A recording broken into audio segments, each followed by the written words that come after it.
Hello, everyone. We have another European special stream, I suppose. Early in the morning, Eastern. Little bit earlier than the previous one of these I did, about 20 minutes earlier, but all good. So we have a few people in chat from Russia and other places. Welcome in, everyone. Thanks for stopping by. I imagine with the weird time of day, it might take a little bit longer for people to trickle in, so we'll see how that goes. But yeah, we're going to be continuing some exploitation stuff. I've made a little bit of progress over the last day or so. I've got a decently consistent exploit running for the strategy that I'm working out. Reliability leaves a bit to be desired. It's around 40%. Sometimes it'll run like twice or three times in a row. Other times it's a little bit finicky. That said, I think that is something to do with the FreeBSD VM. I think when that goes over to PS4, it'll probably be more stable because of the slower CPU and because I think there will be less services running that are going to be causing interference in the mbuff zone. So we'll see. I think stability can be improved though. Anyway, so I think we're in an okay spot.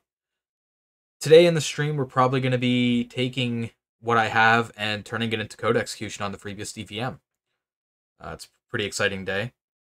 I will be modifying the kernel a little bit to make the exploit basically close to 100% stable, just for testing.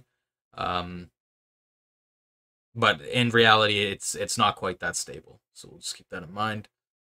Has there been any time you just wanted to quit doing it? So usually when I get into, if I get into a groove, I guess, with an exploit, then it's actually the opposite. I want to keep hammering it out. But you got to kind of get in that zone, right? You got to get in the flow of things, like a flow state. I think it's typically called. I remember I think that the last time that I remember hitting this kind of flow state with PS4 stuff was a 6.20 WebKit exploit. I basically, throughout 5 days of a week, I'd put probably 10 hours a day into it because it was a lot of fun. I haven't quite been doing that with this. It's probably closer to a few hours every day just poking around with it, but yeah, I mean, once you get into that flow of exploit dev, it's hard to get out of it, kind of. What kind of patches in kernel make the exploit stable?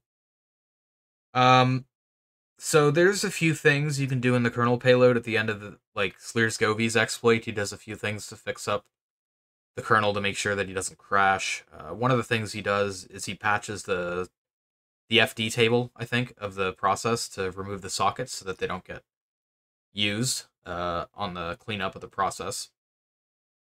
But that's the only thing I can think of that you'd be referring to with the stability aspect. Most of the other kernel patches you're making to do something with, right? Patching out read-write execute checks, patching in a syscall to execute kernel code, etc. Giving yourself primitives, basically. What about the WebKit exploit? At the moment, there's not really any updates on the WebKit side of things. Maybe there will be something that'll come in the form of WebKit for PS4 eventually.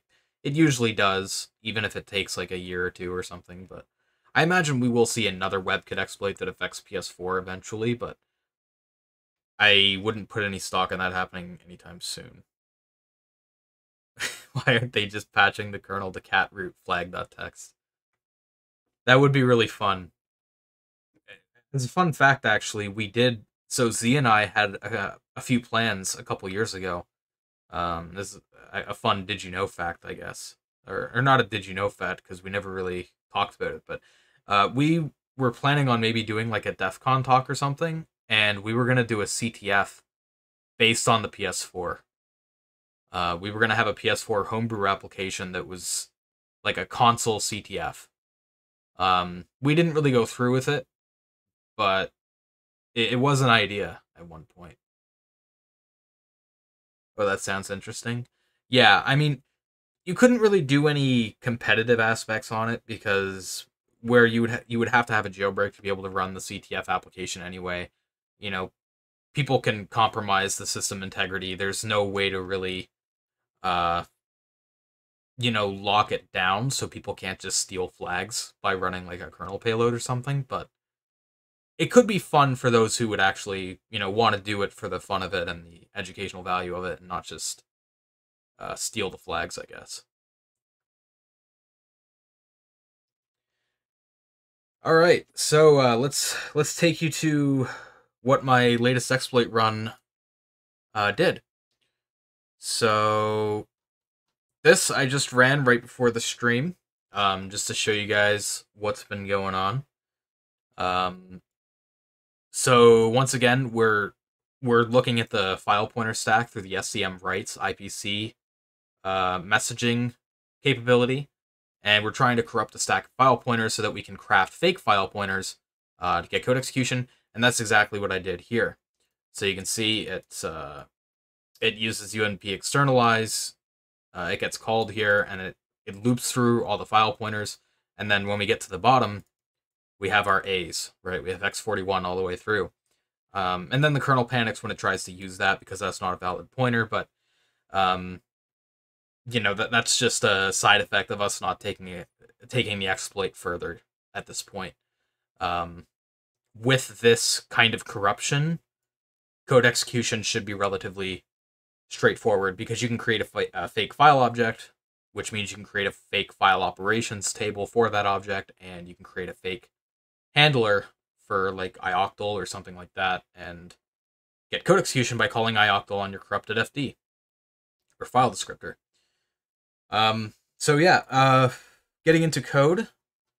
My changes haven't been super significant. Like if you did a diff between what I had on Monday and today, but it's the small stuff that makes the biggest impact, right? When you're talking about timings and whatnot. So,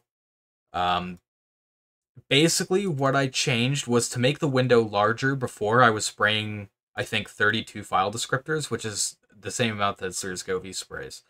I ended up changing that to the absolute maximum number of file descriptors you can pass with SCM writes, which is 253. And that's right here and right FD.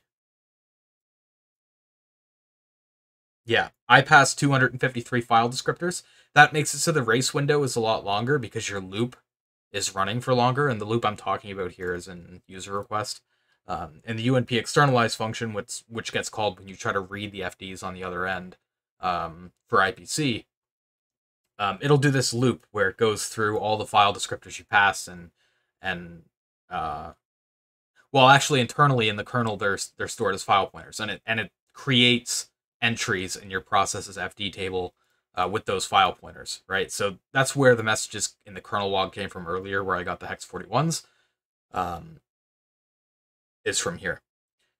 253, why is that the max? Because you need space for the C message header. So when you're sending SCM writes messages, they consist of a message header and a message data, like auxiliary data container. So you need you need the storage for the header, so you lose the 2 entries, right? Because the file pointers internally in the kernel are going to be 8 bytes or keywords, so you need 2 keywords for the message header, so that's why. It's funny because technically speaking, with file descriptors, because file descriptors are 4 bytes wide instead of 8 bytes wide, you can actually pass double the amount of file descriptors, but it wouldn't have space for the pointers when they get converted. So it's kind of it's actually been a point of discussion in a few message threads. There were people talking, like, legitimate uses for it, where they were like, this should be noted in the documentation, because it isn't. Or it wasn't, at least. Great job, bro. Joined Twitch just to follow you. Thank you, man. Glad to have you here. So, yeah. So we can corrupt a file pointer stack. And the way we're doing that is with erase, right? We have one thread that tries to read the FD stack and another thread that tries to corrupt it. Now, another thing I will mention is the race that I was trying to target on Monday and before then was a little bit different than the race I'm hitting now. I kind of stumbled on the one I'm hitting now. Like, I didn't think the way I'm doing it now would work, but it does. And I kind of discovered that by accident when trying to exploit the first way. So I'll kind of walk through that with you guys, because it's a little bit interesting. So initially, when I had my race window mapped out, there's two files and two functions that are of importance. And that's the so-receive generic. Sorry, I'm in the wrong file here. That's the so-receive generic function in uipc-socket.c. And this is called whenever you receive a packet, basically. It's called very often. But if you have a control message, it'll end up passing that down. And if it's a SCM writes message, it'll pass it to the externalize routine that's attached to that. So our race window, or at least what I thought our race window was basically from this check. So after this check, and then to this function pointer call, basically. This is not a very big window. You have to consider, like, a lot of these lines of code are in if branches, which aren't even being taken. So, I mean, realistically, you're looking at maybe like 10 to 20 instructions of a race window, which isn't super big. I mean, you're going to have potentially multiple instructions being executed per nanosecond on my CPU, which is a 2700X. I'm running at about a 3.9 gigahertz clock. Now, clock speed isn't everything, but generally speaking, it's a relatively good metric to try to estimate performance. It's actually really damn hard to get exact timing measurements of how many instructions are executed per second, because it depends on the instruction. With x86, there's a lot of variance. Like, if you were executing a shift instruction, it's gonna be a lot quicker than executing like a divide or an IDIV instruction, right? For example. So it depends on the instruction, it depends on the CPU and the underlying architecture. There's a lot of factors, but clock speed is a significant one. What CPU does the PS4 have? It has a Jaguar CPU. It runs at a 1.6 gigahertz clock. It's a very slow clock speed. PS4 Pro has the potential to go to 2 gigahertz, but it's it's very small, or it's a very low frequency.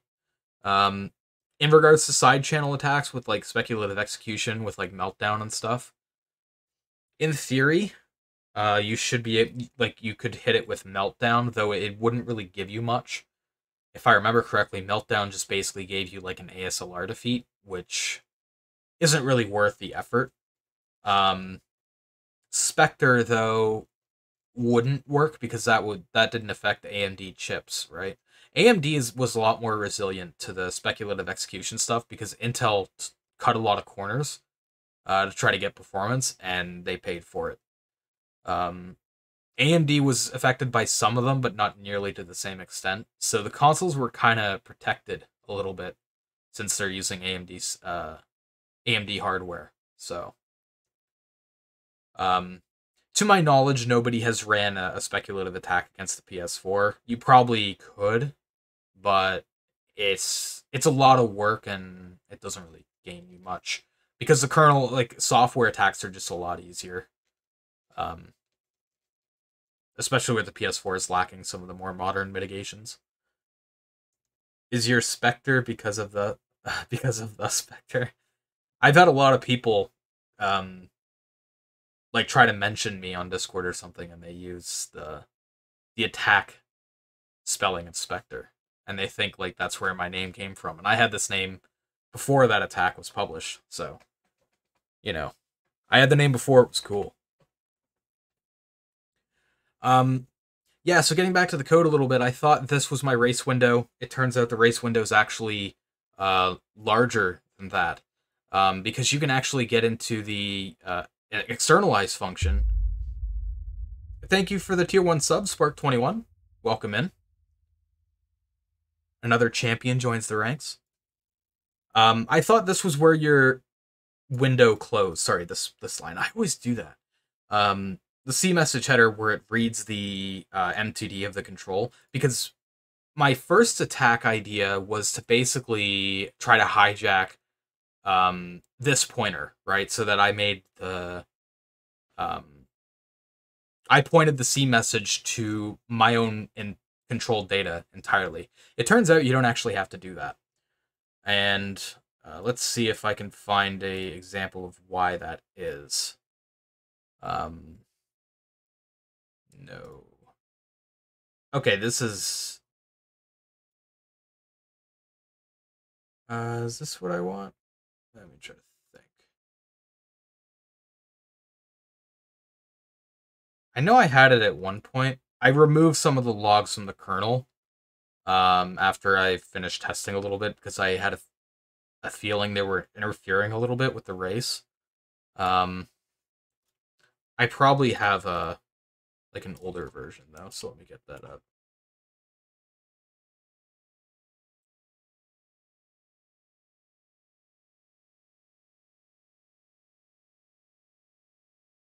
Did this have the cluster?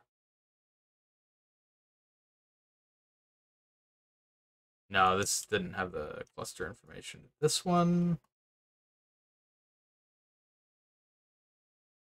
No, this one was a failed run. Okay, maybe I don't have one anymore. That would really suck if I didn't, because I thought I did. Anyway, what's important to note is, for whatever reason, one of the clusters that we spray in, the data pointer is actually overlapped with the data pointer of the externalize. It's just further into it. So our race window is extended all the way into that loop, which is really, it's a lot easier of a race to hit, basically. Now there is a caveat, which I will also go into. I just have to get a screenshot of it, because I know I did have one. Precisely for the stream. So, here's the caveat.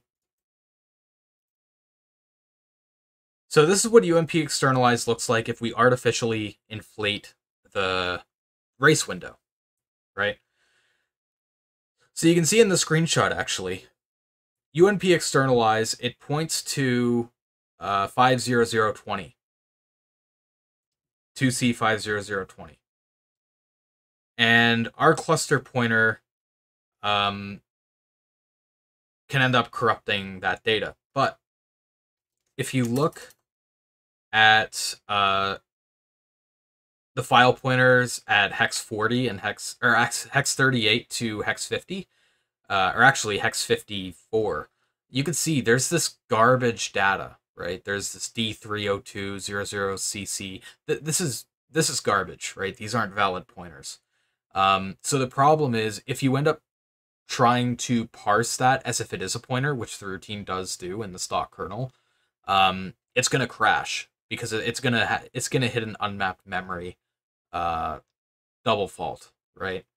So we need this race to happen. We need this corruption to happen, but we need it to happen after the loop has reached a certain point, so that even if this data gets written there, it's already used the old data. That data doesn't matter anymore, right?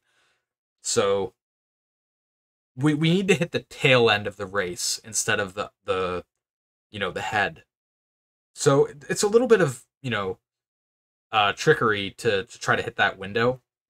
That said, because we control how many file pointers we get put in there, we can make that loop run longer on the tail end, so it's not too big of a deal. And the other thing is, another problem I had is, because I had to hit the tail end, your data is always going to be put at this 4C boundary because of how the mbuff clusters are managed internally. So if you get too far down the file pointer stack and you're, let's say, hex 100 away and your packet isn't big enough, you'll be able to corrupt the stack, but you'll corrupt it like too early, basically. You end up shrinking your window even more. what I ended up managing to do was make the packet larger. Let me go into here. So before I had these packets, there were 49 integers, which is hex C4 bytes, right? And basically, I made it, instead of 49 integers, I made it 196 integers, which is hex C4 integers, which is 300 hex 310 bytes, right? So I end up spraying a much larger packet, so it makes it a lot more likely that my corruption takes place, right? So that's what you're seeing in here, right? The loop is running, it's running, the other thread kicks in, it frees and reclaims the memory that's behind the UNP externalize call, and then it ends up breaching my hex 4.1s. Next step there is to take that and turn that into a fake pointer that I control in userland, because the PS4 doesn't have supervisor mode access prevention, so that's not even a concern. I can fake a file object in user space, and then take it to code execution.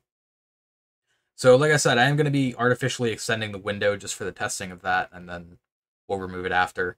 After I take it to code execution on the VM, it's basically a matter of porting it to the PS4, which will be interesting. I'm initially going to do it on 5.05 since that's what I have.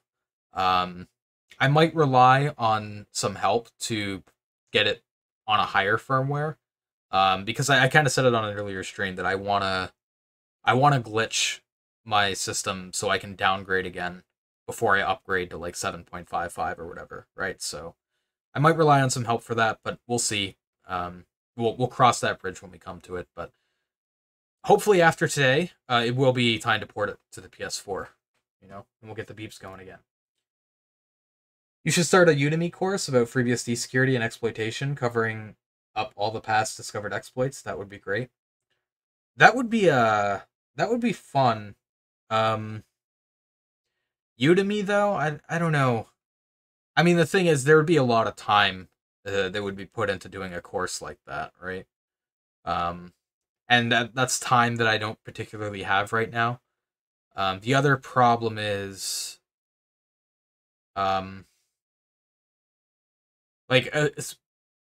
most of the FreeBSD exploits that I've covered have been lacking some of the newer security mitigations, which do present problems. Supervisor mode access prevention and supervisor mode execution prevention in particular are a real pain in the ass when you're talking about kernel exploitation. And the PS4 just slipped under the radar for those mitigations. It was a little bit too early. PS5 has them. So. But yeah, I mean,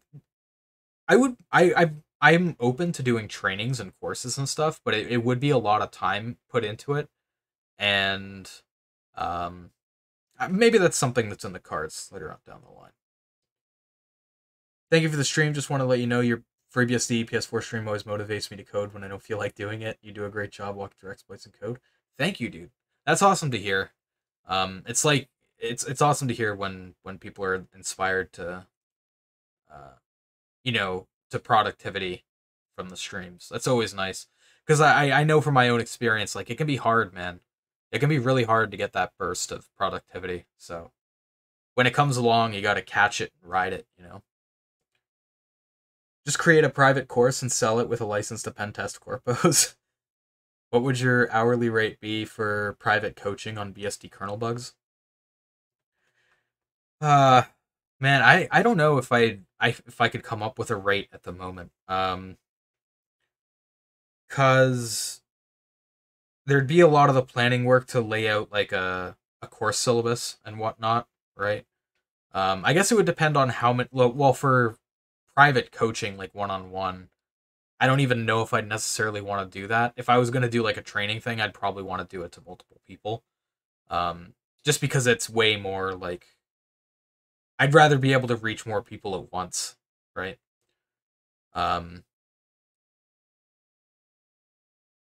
Yeah, when it comes to rates and stuff, it's a bit complicated to work that out, because we were thinking of potentially doing some like on-site trainings, maybe like Z and I.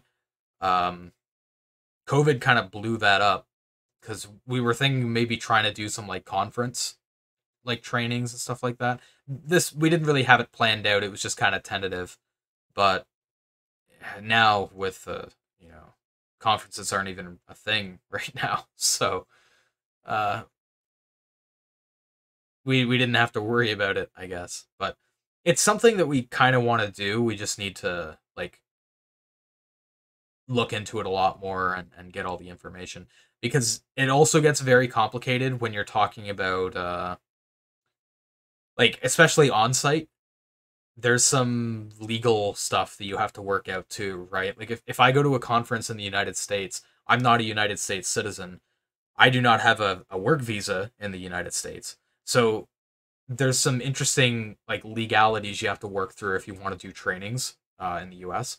If you do it virtually over the internet, that is an option. Like and a lot of the trainings right now especially are online, but there's something with in-person trainings, I think, that you can't really get with the online stuff.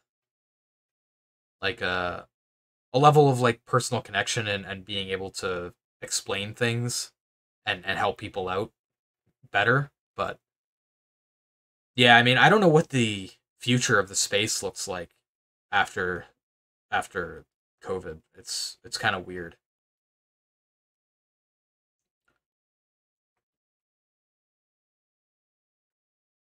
7.55 audio is patched on this Lightning mods. Make another 5.05 full partitions unlocked version of FTP. I'm not sure totally what that means. Generally, I will say though, like yeah, you can make it so the FTP, like through file transfer protocol, you can modify all the partitions. It's probably not something you want to do though. Usually the partitions that you can't easily write to, there's a reason that you can't easily write to them. Um, and it sucks to see people turn their consoles into bricks out there. There's been more than a few people, unfortunately, who after the Slier's Govies jailbreak came out, they decided to mess with IDU mode. And, uh, people, there's been a lot of warnings not to mess with that, but people do, and they end up bricking their system. So, I think people need to be a little bit more careful with what they're doing with their PS4 jailbreaks. I think people are a little bit too complacent with the access. Like I see people looking into like non-volatile storage too, and looking into like the registry stuff, and that's another avenue where if you mess it up, good luck. You're kind of on your own at that point. I'm conjuring this vague idea of an OnlyFans clone, but for developers, gig economy style. You can sign up as a tutor or as a student and get 1 hour of someone's time at a certain rate. That would be interesting. Um, on that note, for people who don't know, people who are in the Day Zero Discord probably already know because it's been shared around. But Z put up a site for a parody site for OnlyFans stuff. 0 Day Fans. It's basically a feed. It's both a meme and it's a actually useful feed. I thought for a second that I covered it on Monday when I streamed, but I remembered he didn't put this up until Tuesday. So, yeah, this is the first time I've covered it on the stream. So, for those who don't know, we do have 0 Day Fans. Z even put up a little shirt store if you want to get it on a shirt for some reason. But yeah, I mean that's up to you if you want to embrace the meme to that degree. But yeah, it's not only a meme, it is also a useful feed aggregation, because some of these sites that are on here don't have like their own RSS feeds or anything. So this is something Z wrote up like the back end for. He wrote it up for doing the podcasts, right? Our weekly Day Zero podcasts. We need topics. And for a while we were manually searching for them, looking for what was posted on Reddit and in the Discords that we're in, like the reverse engineering Discord. But that gets very time consuming when you're trying to aggregate the topics manually. So he wrote a feed aggregator basically, and he tries to filter out some of the corporate stuff. So yeah, I mean, even if you don't care about the meme, this site is is useful if you care about like write-ups and all that kind of stuff, because it is a good feed for all that stuff. So what are RSS actually useful for on feeds like this? Well, I mean, the point of it is so that you can get information as it's posted and parse it and see if it, filter based on it, and if it would be interesting to you. It ends up in your final feed for you to look at, right? Which is important for our podcast where we're doing like the weekly topics. But yeah, like it's a pretty good feed. But yeah, I thought I'd quickly bring that up since it came up in chat. Yeah, so what I'm going to do right now is I'm going to artificially make this window larger so that I can hit this with a near 100% success rate, just for easier debugging, and then we'll take it to code execution. So, how am I going to extend the window? Well, I'm going to do the pause function. In the BSD kernel, there is a pause routine that you can invoke that does what you would think. It basically is like a sleep. And the sleep interval is based on hertz, which it depends on the CPU and the ISA. For AMD 64, hertz is 1 millisecond, basically. So when you see 1 times 1000, that's 1 second. Good stream time for Australia again. Yeah, we got the Australian European special going on. So like I said when I was covering the screenshot, we want to make sure we have this type of corruption, but we want to have it after hex 58 in, because here we control 4 bytes, but we don't control the lower 4 bytes. So that's yeah, that's pointless, because in userland those are actually even more important. So yeah, we're going to let's say so what loop iteration is this? This is 0, 1, 2, 3, 4, 5, 6, 7. So on the 7th loop iteration, we'll start sleeping. Is how we'll do it. That way we know we hit it in that window. All right. So in here, we'll do a if I is greater or equal to 7. Actually, let's do 7, because we don't need to corrupt the first one. We'll prevent any possibility for off by ones. So what I'm doing here is, after the 7th iteration, every iteration we're sleeping or pausing for 100 milliseconds, which is more than long enough to make the window so long that it's basically guaranteed that we hit it. At least when I was testing, 100 milliseconds each loop iteration was long enough, because this loop's going to run 253 minus 7 times, right? It's going to run 245 times. So effectively what we're doing here is we're pausing for 2045 milliseconds. Yeah. So over 2 seconds. So very long window. All right. So this was from the previous crash log. We can get rid of that now since I already showed it on the stream. We have to go into the kernel source to recompile it, though. So let's do that. This is saved. We will send user request into our build directory. So let's go ahead and do that. All right. So we make, and then we'll make install and reboot. The final item I need for easy firmware revert should arrive soon. Are you doing like a solution, like where it's just like a push of a button to do the replay attack? That sounds pretty cool, if that's the case. What is the stable host I can use? I'm definitely not the best person to ask for that. I haven't even ran any of the 7.55 exploit stuff because I don't have a system on 7.55 at the moment. So, I mean, most of the hosts should be the same. They should be running the same exploit. So, all right, now we just need to make install, and then we'll reboot.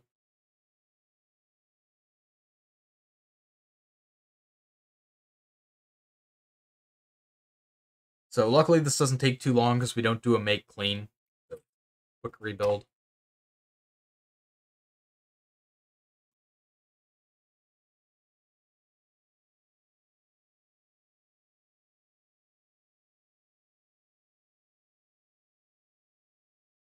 All hardware S/socket and a syscon clamshell socket.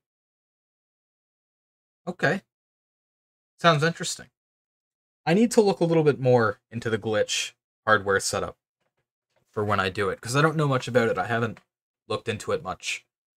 So I got to do a bit of homework on that. And hopefully not, brick my system, but we'll see. It would really suck to brick a system right now because everything is sold out. Even PS4s now, they're really hard to get. It's crazy, man. The silicon shortage is just... Well, the silicon shortage and the insane demand for game consoles and stuff.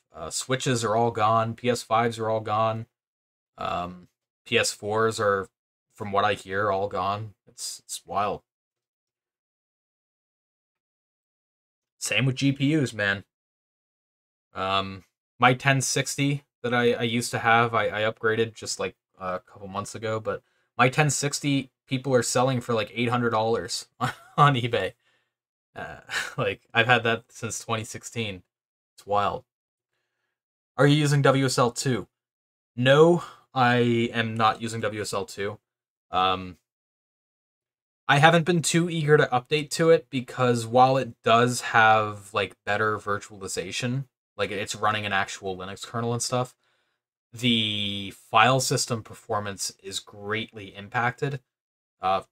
If I remember correctly, it's at least like your write speed to disk is at least halved on WSL2. So I haven't been super excited to upgrade because the trade-offs, like the benefits you get in WSL2 compared to WSL1, like you can run I think you can run like 32-bit binaries now, which was a problem for doing stuff like CTF, but like I don't really do CTF anymore, so yeah, it's just I'm not too eager to jump up. I bought a 1070 in 2016. What's it worth now?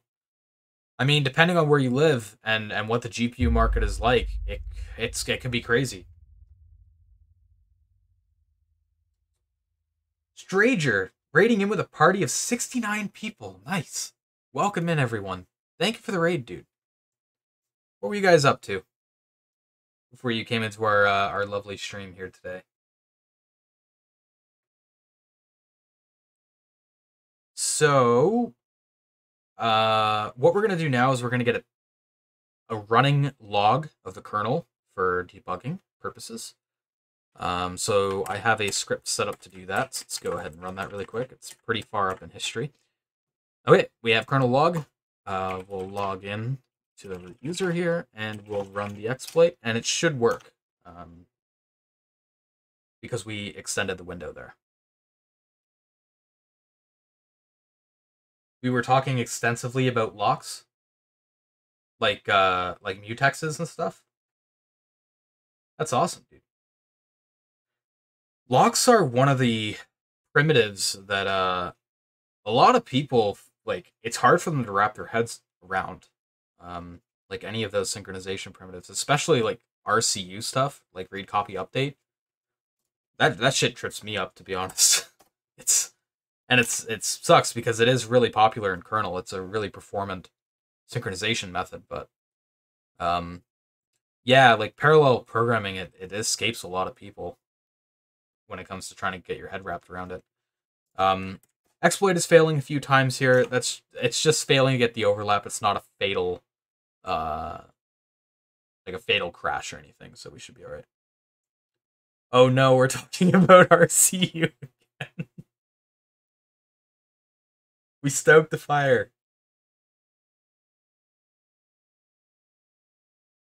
Yeah, it's fun because I get into those conversations a lot in the reverse engineering server too. You know what I hate the most about some of the synchronization primitives like RCU is the documentation's really shit on them. Like I remember I was looking at some kernel stuff and I was trying to figure out like, okay, how do you actually use these RCU primitives? And it's like, no docs, nothing. It's like, okay, well, people get mad when driver developers don't do synchronization properly and have race conditions or deadlocks, but then they don't put in any effort to make sure that they actually know how to use it properly. I'm a little bit frustrated with some kernel devs in that way. It's almost like they ask for their APIs to be misused because they have like no docs on it. I just told them that mutex and spinlock aren't the same, and the chat went crazy about it. No, you said that spinlocks aren't mutexes. Oh, okay. This sounds like some fun arguments going on. But yeah, it's tough, man, because there's so many synchronization primitives, right? You got spin locks, locks, and RCU, and what's the other one I'm thinking of? There's another one I'm thinking of, but I can't remember the name of right now, and it's kind of driving me nuts. Oh, semaphores. Semaphores is another thing. Your VM screen is pretty tiny. Can you zoom in 2 times? It's been a while since I've had to do that in VMware. That's just a side effect of FreeBSD, unfortunately. Okay, I can stretch the VM. Oh, that looks really bad. Oh man. Okay.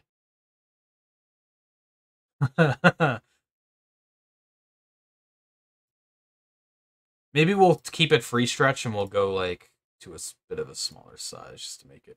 Oh, that doesn't work. What? Okay, we'll make it a little bit. Okay, there we go. I had to release it for it to take effect. Okay, that's a little bit better, probably. All right, so let's check out what's happening in the kernel log. Okay, that's weird. It actually didn't. Of course, it made a fool out of me. I said it was almost guaranteed that it would have, like, the corruption would have happened. Now it's not happening. Of course. Stupid BSD, man. All right, that's fine. We'll just restart it.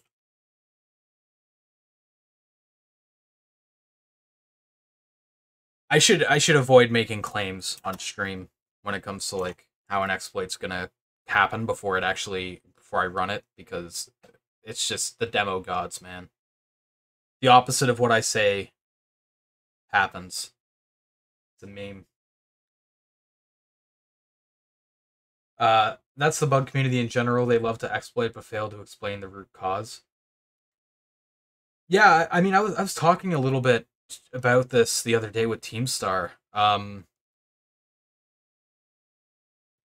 There's not a lot of people that fall into the category of doing both vulnerability research, like VR, and all the stuff that entails, including like root cause analysis, and people who like doing the exploit stuff.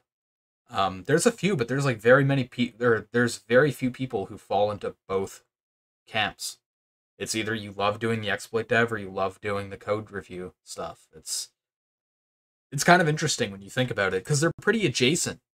Like they're very closely tied together, but some people just hate the VR stuff.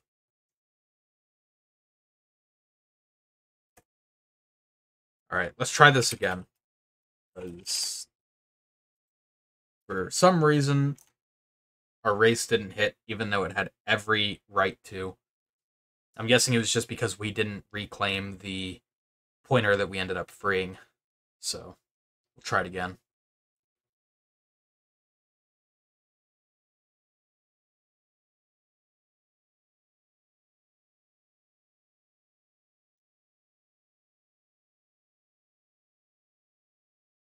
Okay, did I mess something up? Because now it's not triggering anymore, and it's actually like,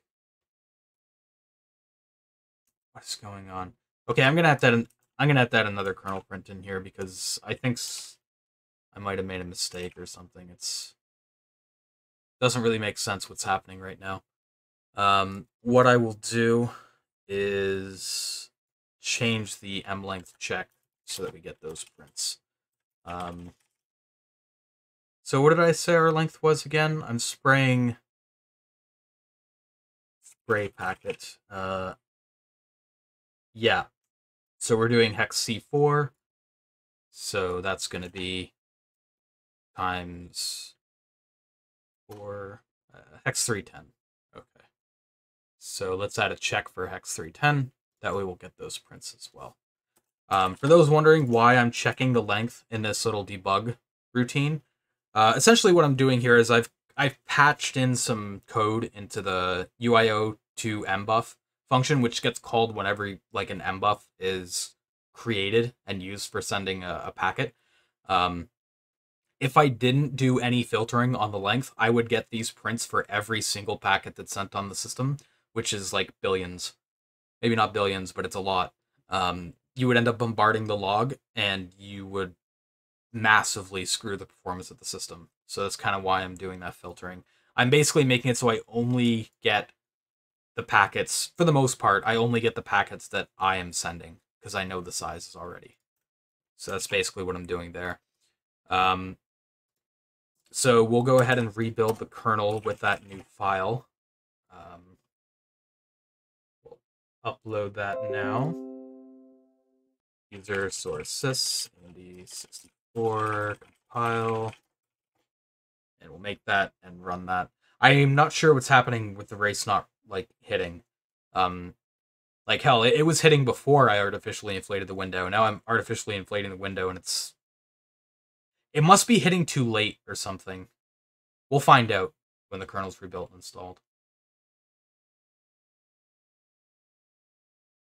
Isn't the Flow also one of those who like code review and exploiting? Yeah. Yeah, Andy's kind of a monster when it comes to both VR and exploit dev. He's one of the few that's like, or one of the few that I know of that excels a lot in both. I will admit, my skills tend to fall more towards the exploit dev side. When it comes to vuln research, I can do it. I have done it, but it's not what I'd consider my stronger half. And I do like the exploit dev more. I'll freely admit that. Just bombard the log, exhaust the space, and cause claim a DOS CVE. Yep. It's always disappointing when I see kernel CVEs and I'm like, oh, this is going to be a cool bug. What is it? And it's like, oh, we can exhaust all the resources on the system and DOS it. It's like, oh, okay. Well, not as fun as I thought, I guess. Is it because of the WebKit? Is what because of the WebKit? When do you think kernel panics are removed? I think you're conflating two different things. The WebKit crashes and the kernel crashes are mostly unrelated. The only time they're not is if WebKit crashes while it's doing something in the kernel, like running a kernel ROP chain, then you will blow up the system. But that's generally not what happens in a finished exploit. So, yeah, I'm not totally sure what you're trying to break into there. Nice low-level coding there. Yeah, it's fun hanging out at the low level. I love low level compared to some of the higher level issues. And sadly, I think some of this lower level exploitation is gonna go the way of the dodo bird soon enough. When we start seeing memory tagging and stronger CFI and all that kind of stuff, it's gonna be. It's already tough in modern exploits. It's only gonna get worse. I think there's going to be a massive shift. I mean, there kind of already has been a massive shift to like the higher level like logic issues, like lock screen bypasses and stuff like that. Tell me about it. Low level seems closer to the truth. Yeah, I mean, it's just fun to see what you can do at that level and what you can break.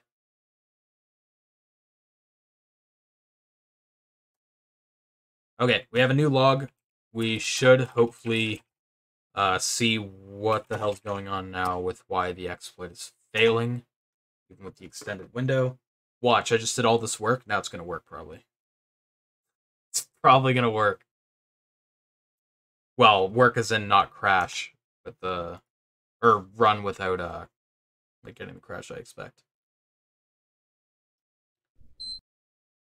I challenge you to solve the challenge I posted in the Discord a while ago regarding hash functions. Was that in the... God damn it. Was that in the challenge break channel?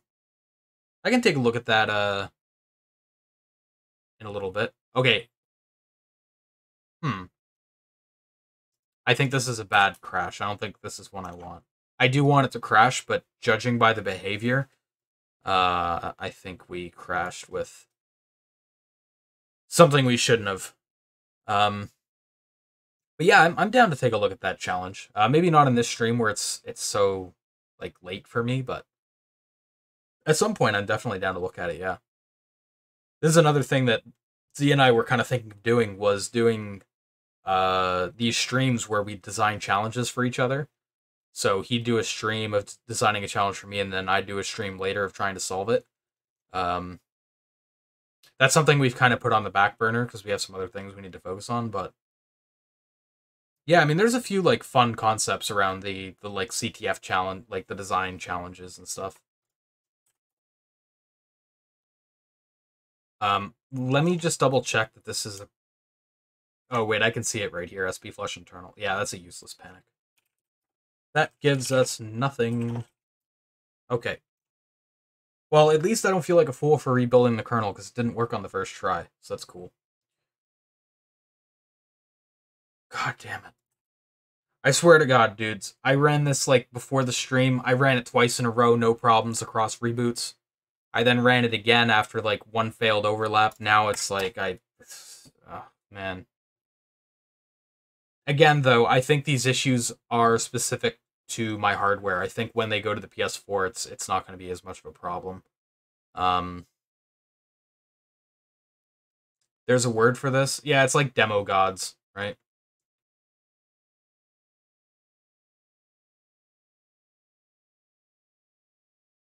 Okay. I think I see roughly what the problem is. Everything's happening too early.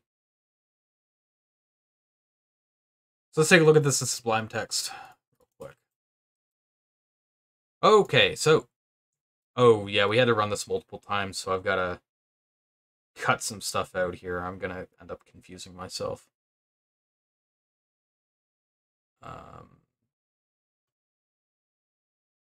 Here is where we want to cut off. All this stuff is relevant from failed runs. Okay, usually our double free is on the first stem buff that we have in the log. Yep. So you can see our double free. We have two different two different packets that point to the same mbuff. We have 41270000, and then again we have 41270000. That gets reclaimed by UNP internalize for the file pointer stack, and then it never gets used again. What? Usually you would see this being claimed again in the UAF spray, but it doesn't. That's really strange. Let me take a look at this data pointer. If this is being used anywhere. No, it's not. I guess we just... So here's part of the problem with the VM too, is because I'm using like SSH, like even if I'm not using it, even if just the SSH server is running, there's a lot of movement happening in the mbuff zone, right? There's packets getting sent and received in the background on the loopback interface and all that crap. So there's noise. So when we free an mbuff to try to reclaim it, if something else steals it, we're kind of screwed. And that's what happened here. We lost the packet. We weren't able to reclaim it again. So it's one of those things where you're not always going to win the race with the allocator, right?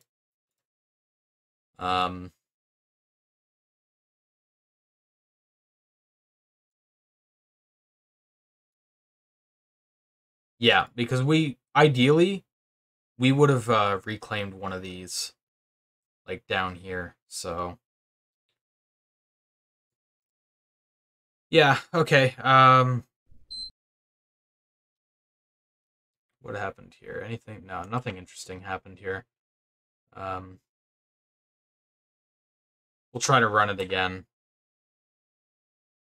We gotta reboot the VM. This is another annoying thing. Sometimes with this exploit, the system doesn't crash, it hangs. So then I have to manually reboot it. It's a little bit annoying, but what can you do?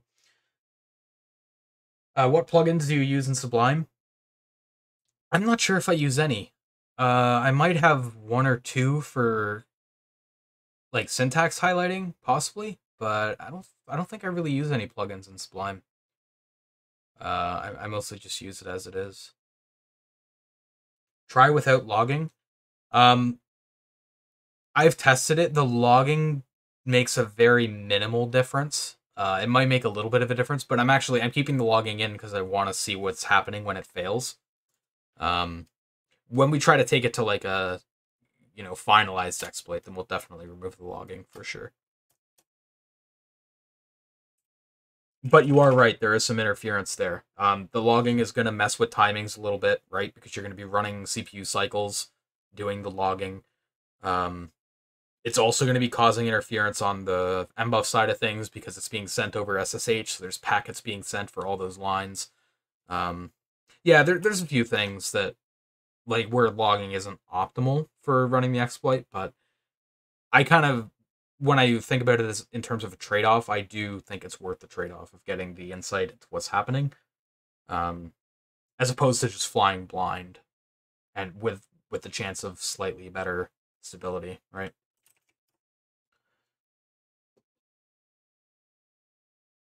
Um, Now the overlap's failing. Okay. Oh boy. Um, let's go again.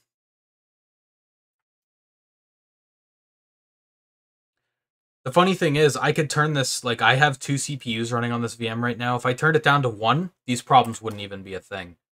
But then the race is a lot harder to hit because you're scheduling on one CPU and it's like really hard to make it work. So you're kind of caught between two rocks in that regard. Let's see where this one goes. See if this one.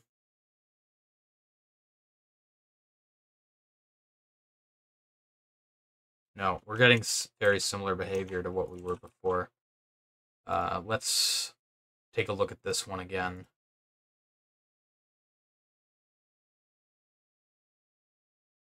So we have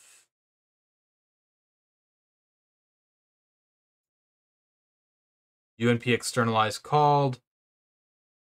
What we're looking for is a packet with this data buffer 4C with 4C at the end. Yeah, it's not happening. Dude, what is stealing our pointer away from us so consistently? I don't get it. Why is it doing this? Let's scroll up. I think here is where our exploit starts. Yep. So let's get rid of all this stuff. So double free happens here usually. Yep.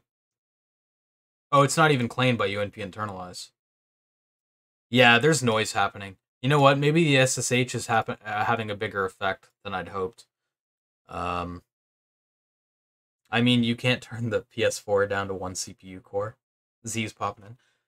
Um, I mean that's true, but the PS4 also does core pinning. So like the browser is only going to have two cores available to it instead of the 8 that the system has. The CPU is a lot slower, so the race should be easier to have happen, and there's less services running on the PS4 that are doing stuff with mbuff, right? Like there's not going to be SSH running on the PS4, so I do think this will be better when it goes over to the PS4. But yeah, this is being kind of annoying right now. I think it might be the SSH that's screwing us, honestly. I'm gonna restart the VM. And I'm not going to connect SSH to the log. I'm just going to run it. And then we'll get the, if it crashes, we'll be able to get the log from the core dump that the system makes. So we'll do it that way, because it must be SSH that's causing all this noise where we can't get the pointer back. Like, something else is stealing it. It's got to be SSH. I can't see what else would be stealing it with this level of consistency. But it's weird, because I've ran it with SSH before. I've actually ran it with 2 SSH connections, and it ran fine. So, I don't know. Maybe today's a bad day. Because you've got solar flares or something. Linus is not a good role model for programmers' social skills. Yeah, I mean, he's toned it back a little bit. After the backlash he got, like, last year, the year before, whatever it was. I think he's toned it back a little bit. Some of his views are respectable. Like, his philosophy of we do not break user space from kernel. Stuff like that is very important philosophy that I think gets lost on other operating systems. Not mentioning any names for FreeBSD. But some of his other takes are definitely questionable. Such as, I mean, his view on debuggers is why kernel debugging on Unix systems is horrible. And the only system that has good kernel debugging capability, ironically, is Windows.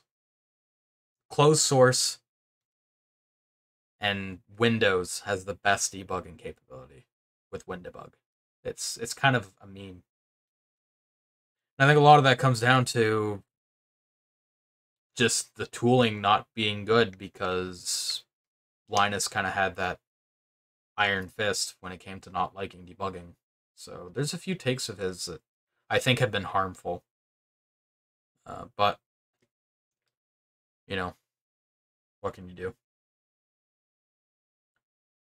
Interestingly, there is a little bit of, like, something happened on the Linux kernel front that, like, a few people said, and I agree, that they were surprised that it went through, because they didn't think Linus would agree with it.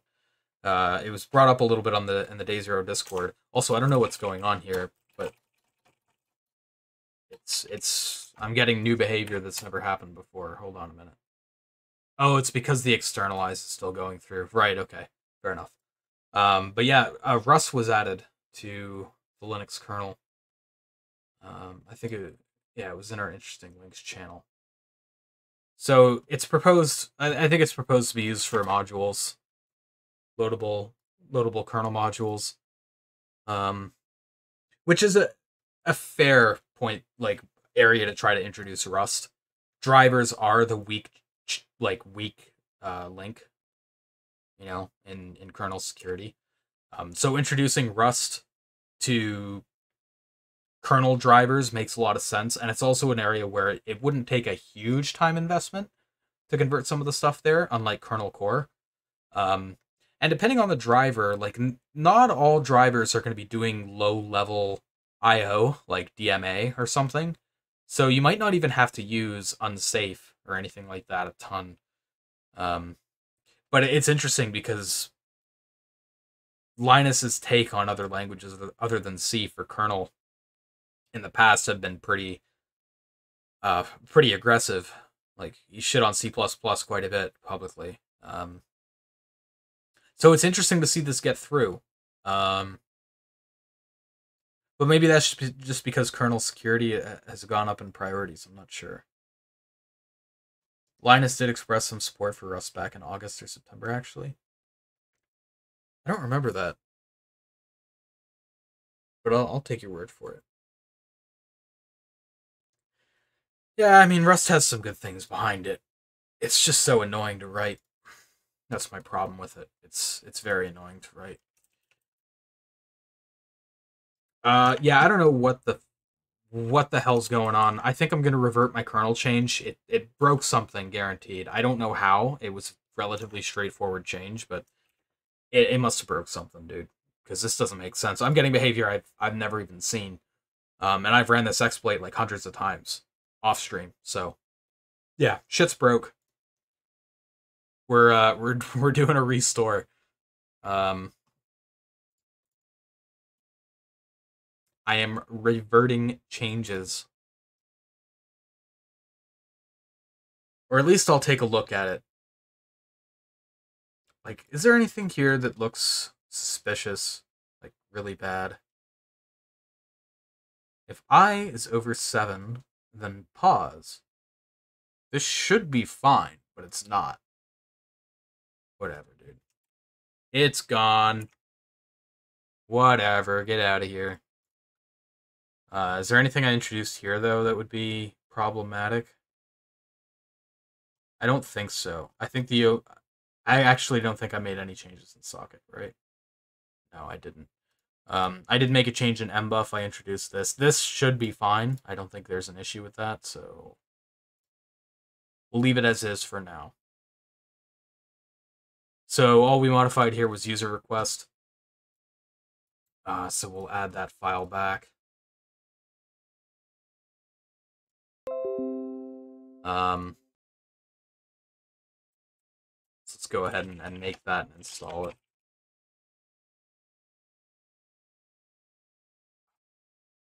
Okay.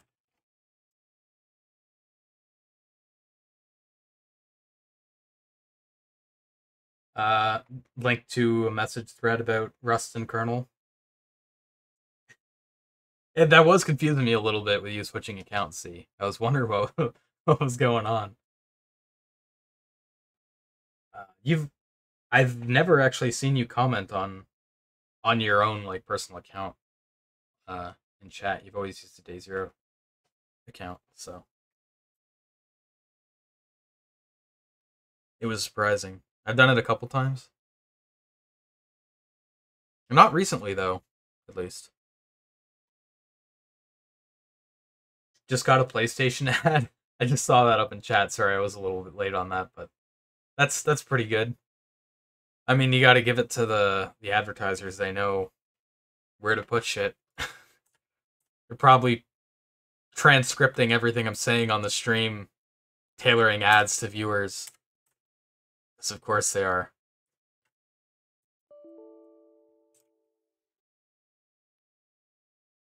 Couple streams ago? Oh, okay.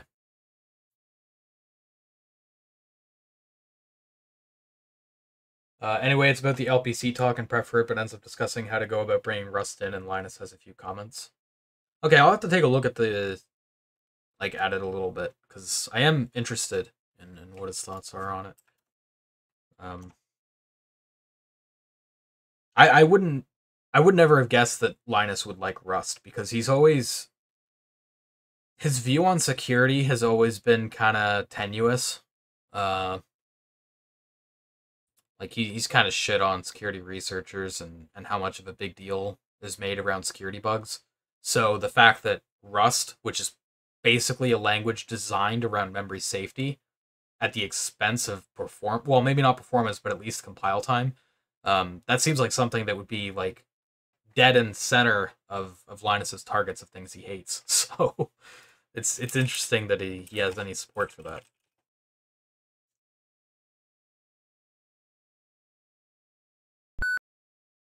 Oh, I forgot that BSD makes that really annoying noise when you type a bad key. C++ would do more for security than Rust. You could actually migrate some code from C, remove shit like stir and copy. Yes and no. I don't know if your security would necessarily improve. I think in certain aspects it would. Like, you know, some of like what you pointed out, like stuff like stir and copy, but I think it would present new issues. Like, oh, I think our exploit worked, by the way, just judging by the behavior that just happened. Yeah, like, if you look at the browser space, it's crazy what's going on in browsers, right? The types of issues you can run into, especially with, like, type confusions.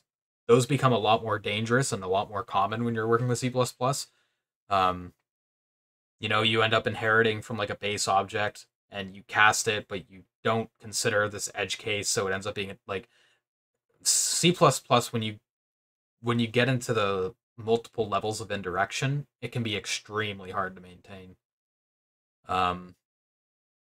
I do think I agree, Z. I think overall, like, Rust will solve more issues than C++. And yeah, the thread safety is another big one. Although that was something that was kind of brought up in the reverse engineering Discord. We were talking a little bit about it. I hate to go back on it because we were just talking about how there were arguments being spawned like 20 minutes ago around this word, but I'll bring it up again. RCU. There's like, I wonder how RCU works in Rust, because certain things in Rust become harder when you're fighting like the borrow checker and stuff, right? So read copy update is an interesting one where I don't know exactly how that works, and it is important to note because it is a common kernel synchronization method for its really good performance. Let's go ahead and get the last crash log. Core.text.29 less. Wait, what happened? Wait, what? What is this crash? I've never even seen it before. It's a general protection fault, but where does it come from? Oh, okay, yeah. This is the crash we want. For some reason, it didn't manage to capture enough of the buffer, like the unread kernel message buffer. But you can see here FP equals hex 41s, and it gets passed to UNP externalize FP. So yeah, whatever happened in the trap, the debugging information got lost, but it is the panic we wanted to trigger. So it's funny. I tried to artificially extend the window, and I couldn't make it run across like 10 different attempts.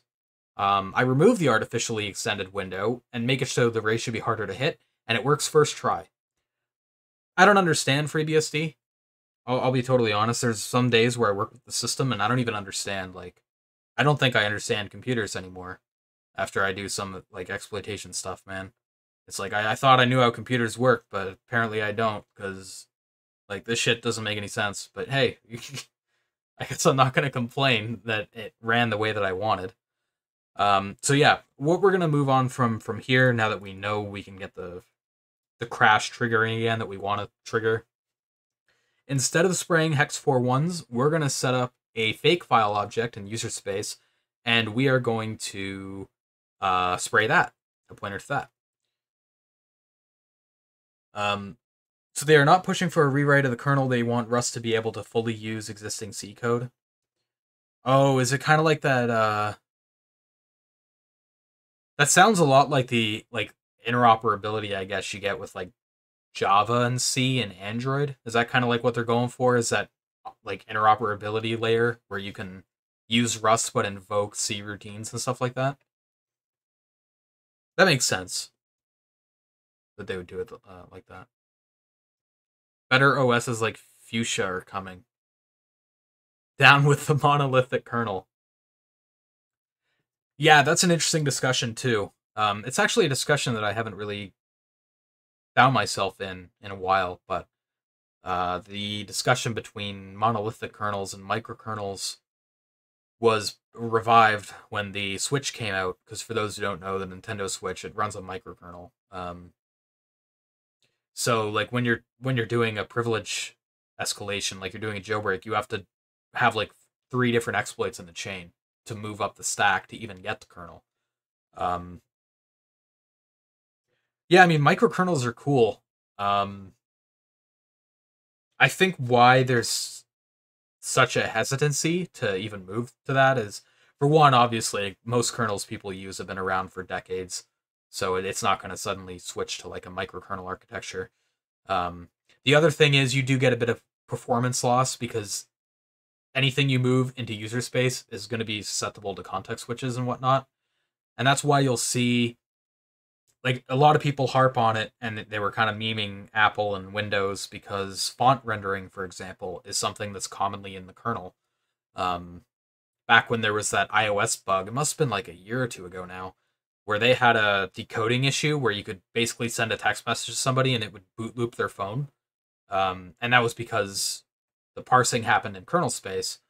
Um, like, it's crazy to think about, but I guess they justified that the performance was worth keeping it in kernel to not have to deal with the context switches.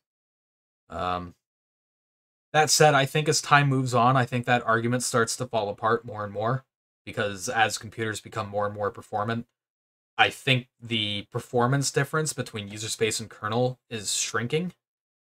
I do think we'll see more stuff move towards microkernel architectures, but I don't know how long it'll be before we see a commonly used kernel that's using one.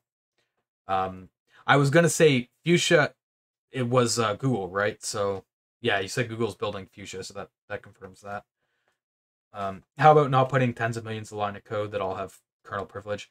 Yeah, I mean, you do, like, you have that trade-off, I guess, right? And decades ago, the trade-off of performance for security was a lot more acceptable than it is now, I think. I mean, you could kind of say Fuchsia is commonly used, tons of Chromebooks out there. So I thought Chromebooks ran Chrome OS, or whatever it's called. I don't think it run... Does it run Fuchsia? Yeah, I thought they were separate things. Right, okay. Um, yeah, I've heard of Fuchsia. I don't really know what the, like, end target is for it, though. I don't know what they're, like, trying to do with it.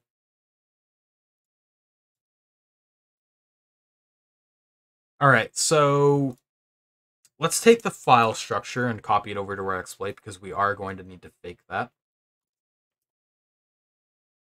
Where do I want to put it? I kind of want to put it close to... Yeah, let's put it here. So there's a few things where we're just going to swap it out for a void pointer because I do not care to create or copy the structures for a vnode because those are like a billion bytes large. Ucred I do not care about either. fops is what I care about. That's what I want to keep, actually. What else can I get rid of? cdev priv data. That can go. Do not care. Keep it. We'll get rid of these comments too because they're not relevant. I'll just get rid of comments for everything except the file ops table because honestly, that's all I care about. All this other stuff is window dressing. Although there's a few fields I might need to fake, actually. We'll see. There's a few fields I could see myself needing to fake that might be used internally by, like, some of the functions that if I don't have it set up, it'll crash, but we'll see. It's not done yet? Okay. So is it intended to land on Chromebooks? Is that like its final target?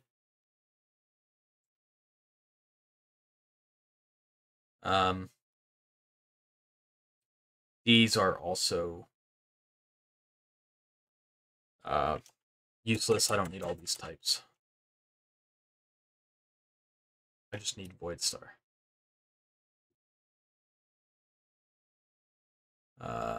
Flags. What is this? It probably doesn't even matter, but I am curious what this type is, so let's bring up Watson real quick. Line 93. Oh, it's an integer. Okay, well, that makes that easy. Cool. We will move that to... Let's put it up so that our file is close to where we're using it. So, what I think I'll do is we could just do a malloc, actually. I was gonna do an mmap, but I don't even need to do that because yeah, I can just spray the pointer after I create it. So yeah, that's the structure. So this right here, this is the structure of the object that we are faking, right? We can corrupt the file pointer. So our end target is to smash this fops or fake it. And then in the fops, we fake whatever like operation we want to hijack. We could do read write. I usually do ioctl because, you know, that's my favorite syscall, I guess. So we'll probably smash ioctl. And then when that gets invoked, when we call the ioctl syscall on the corrupted file descriptor, it'll jump to our ROP chain or our kernel payload or whatever. So that's what we're going to be doing now. We'll set up a spray so that we spray our fake file structures. That said, I will be back in a minute, or a few minutes rather. So yeah, just hang tight. I'll be back, and then we'll continue.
Okay, should be back.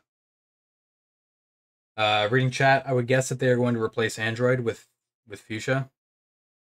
That's interesting. I actually kind of find that a little bit hard to believe because Google's been putting a lot of work into like Android and the AOSP and some initiatives there.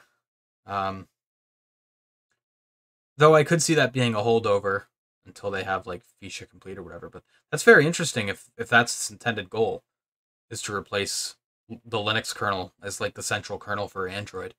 That'd be like really interesting. But where like Google already has so much invested into the Linux kernel, it does seem odd that they would do that. All right, so we set up our spray at the top of main. I have the CPU set affinity stuff that is gone. I don't care about that anymore. It didn't really help anyway. So here's where I'm going to set up my spray. So we'll do a struct file, fake file, malloc, size of struct file, and then we will have to malloc the file operations table as well. So we'll do struct fileops, malloc size of fileops. All right, and we'll set fake file fops to fops and fops ioctl to. For now, we'll set it to hex. Let's set it to hex 61, 61, 60. No, wait, I gotta do 41s. Okay, I'll get really bad luck if I don't. So we'll do hex 41s for ioctl. It's not ideal because I'm using hex 41 in other places too, but you know, whatever. It's fine. It's worth it. So we'll take this out, and actually, I do have to convert this. Currently, I'm spraying integers. I want to spray uint64ts. So this is going to have to be divided by 2. Actually, maybe I'll just do that myself because I don't know what that's going to do in the code, actually, if that'll mess anything up.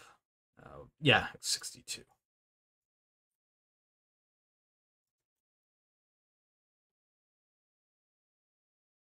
Okay. So now we've changed it to uint64 sprays, and then in here,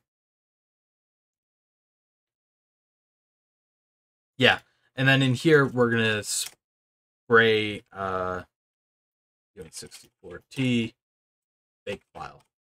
Right. Seems reasonable. So what we're doing here is we're creating a fake file object on the user space heap. We're allocating the file operations table. We're setting the fake file fops to that operations table, and we're setting the ioctl handler to hex 41s. We're then spraying the fake file instead of the stupid pointers. That way it'll actually get used. Now, I do need to look at UNP externalize to see if it does anything.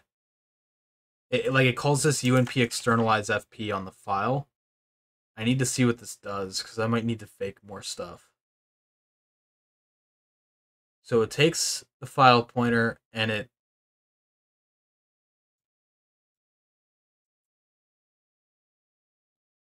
BSD devs are the king of naming things, aren't they? This is just such a horrible name. I have no idea what this does. 1995. Let's see. Save our eyes while we're at it. Okay, it checks the type. If it's not a socket, it'll return null. And then if it is a socket, it will.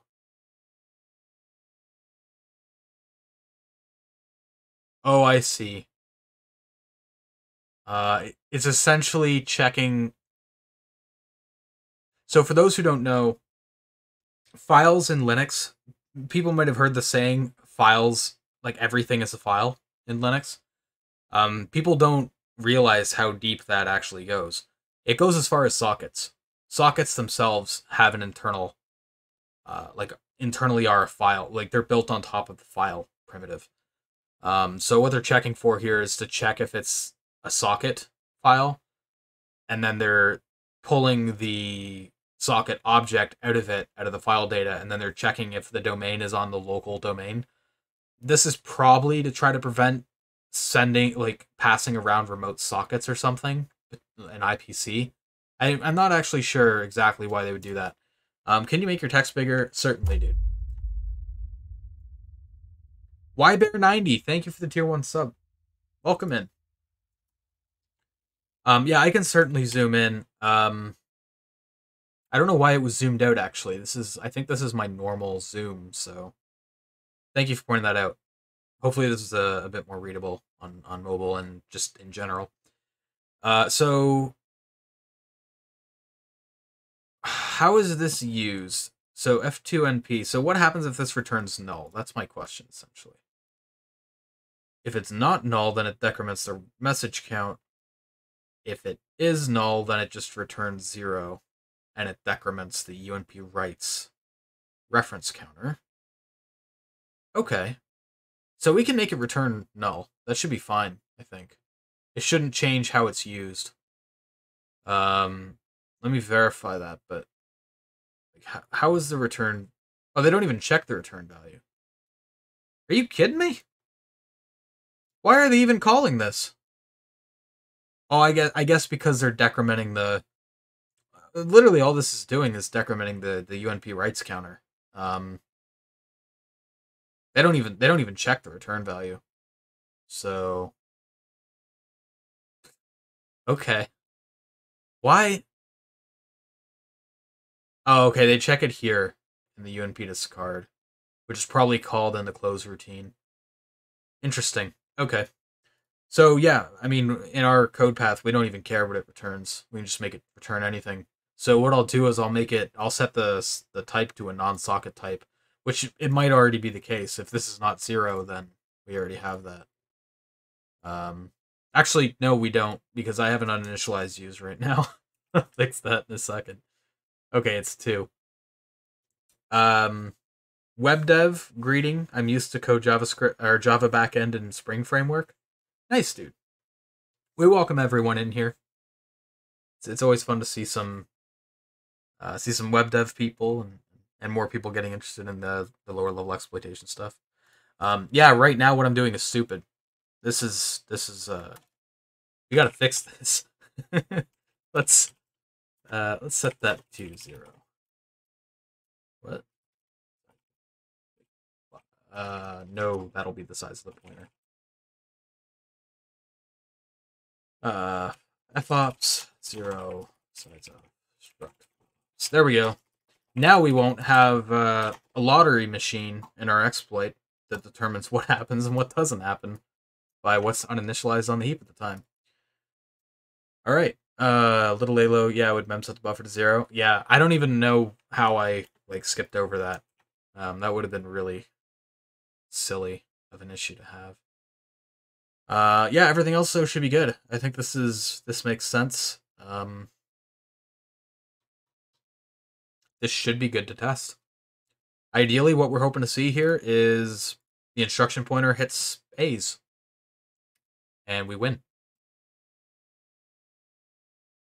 I think we're in a clean state. Yeah, we rebooted, so we are good. Let's go ahead and exit SSH, remove all potential sources of noise. I do have to upload my new source file, so let's do that now.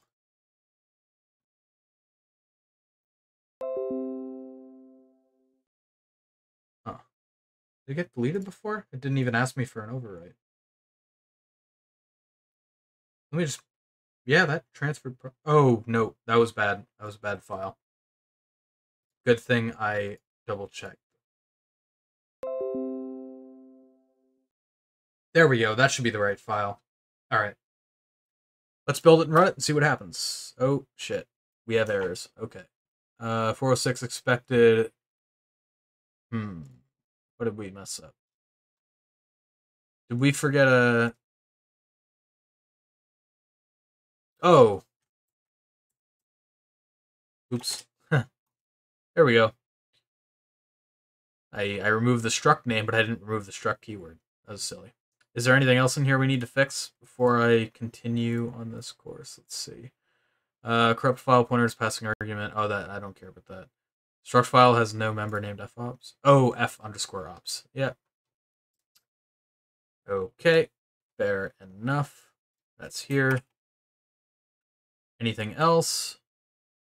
File ops has no. Oh yeah, because it's FO ioctl, right? Yeah. FO ioctl. I probably should have checked the structs when I was writing out that code, but whatever.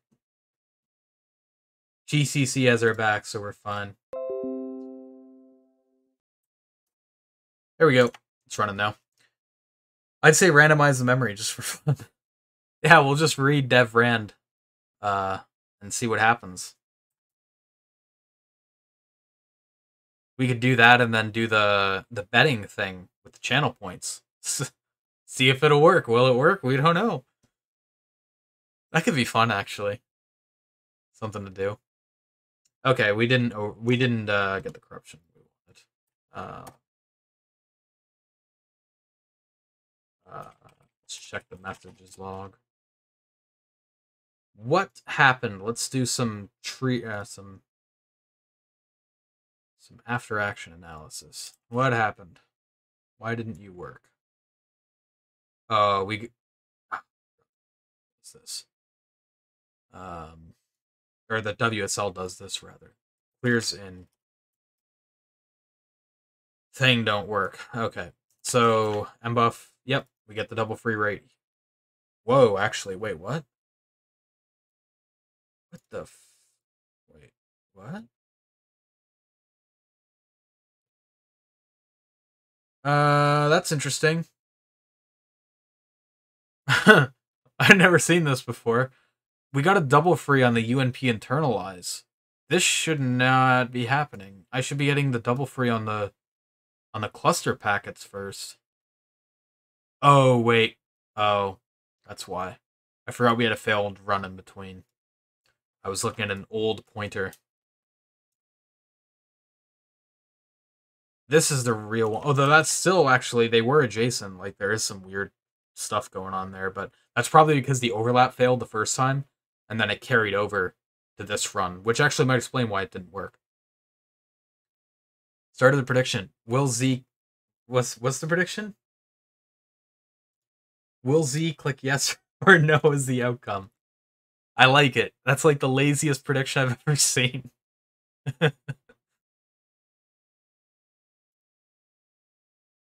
Okay,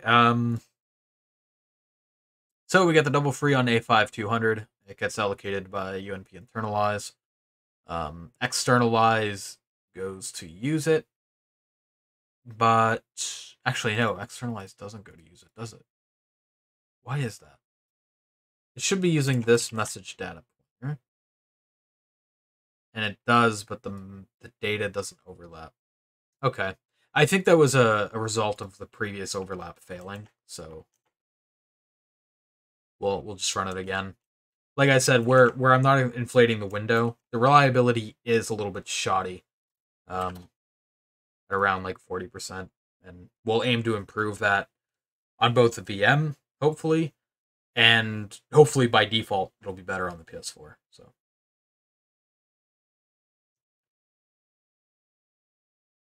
All right, the poll will decide it. This is some. We got to get the SEC in this shit.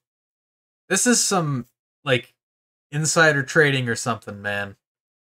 You're getting people to bet channel points, then vote on the result. I'm calling the SEC in here, dude. This is some tomfoolery. This is messed up. Robbing people of channel points. All right. Let's go ahead and run that. And see if this one works.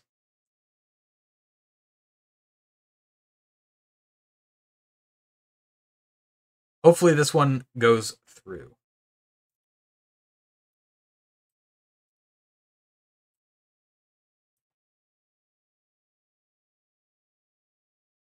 It did not. Narrator, it did not. 50-50. That's awesome. You guys stalled these malicious machinations.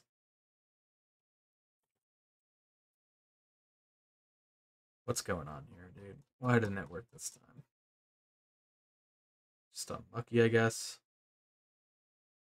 Yeah, just unlucky. Didn't hit it early enough. Alright, cool. Well, not cool, but we'll just run it again. We're at that stage in the exploit development process where we just kind of gotta give it a few tries until it works. Unfortunate reality of kernel exploitation. Testing is a little bit more annoying. Well, I could tiebreak. Oh, does it let you do that as the host of the poll? I guess that makes sense. I guess the bank won. The house always wins.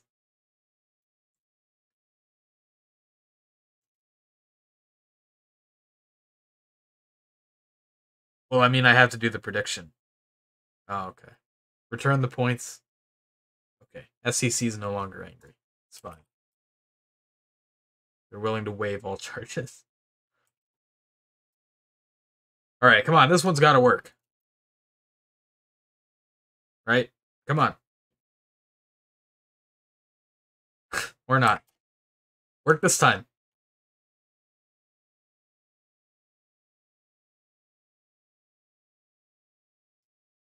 Oh, God damn it, man. Maybe when Teamstar comes on here again, we can try to look at like ways we could stabilize this a bit more. Because he's good with like the heap feng shui and stuff, and with that, it might be easier to increase the stability of this. But that's not my. He's more well versed in that area than I am, so we'll have to see when we can get Teamstar on again.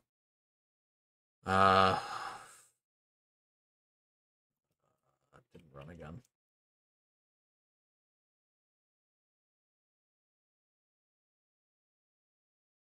Oh, I see. Stranger rated. Nice. Yeah, yeah.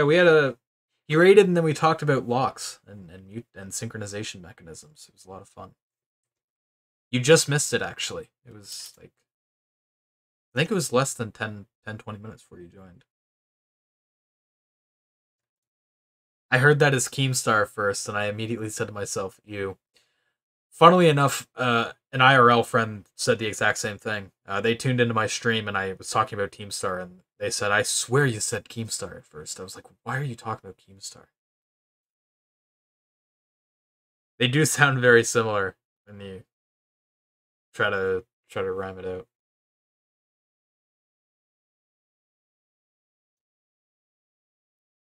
What is up, iOS Alert Nation? I'm your host, Killer Teamstar. We got to get him to use that one day. Get a clip of it.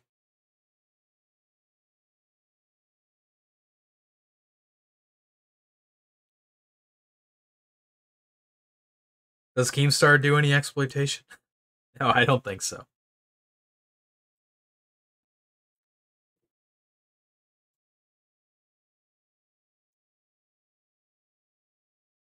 I don't mind drama channels. Quite the opposite. I like them a lot, but Keem sucks.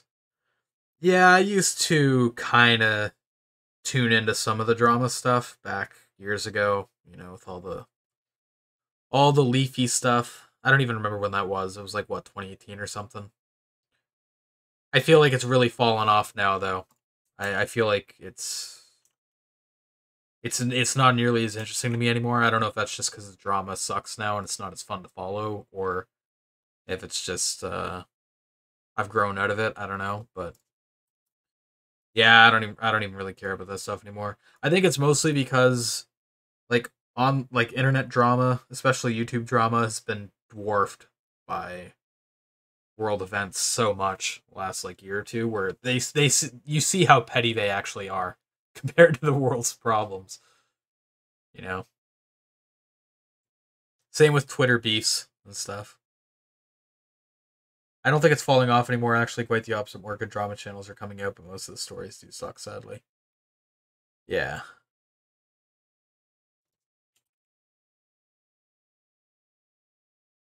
Come on, let's get one. The first time I ran this, it worked great, and now we're struggling a little bit. Like usually this is about 40% stable, but right now I'm not even hitting that. I think I've like tried this like 4 or 5 times now, and I haven't gotten it to run yet, man. God damn it! Oh wait, I'm so stupid. It might actually be working, but it's just not because it's not getting like bad pointers anymore. It's getting valid pointers. It might actually be working. I'm not parsing the file descriptors out and reading or doing ioctl on them. It's totally possible it's been working. Dude, oh my god, you can't even make this shit up. Let me check, but it's totally possible this has been working, and I'm just an idiot. Let's find out.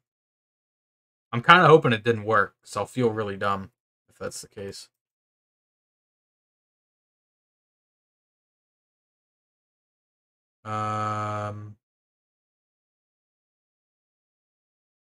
Okay, I don't think it worked actually. Because these file pointers should have been like a userland pointer should have been substituted in, and it's not. Yeah, I don't see any user space pointers in here. Right? Is there any?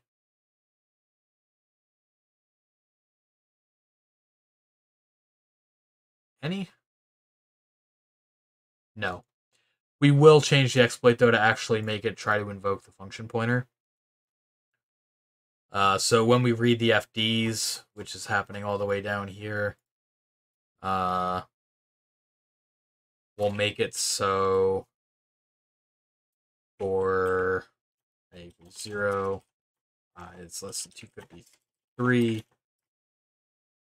We will call ioctl on every single file descriptor.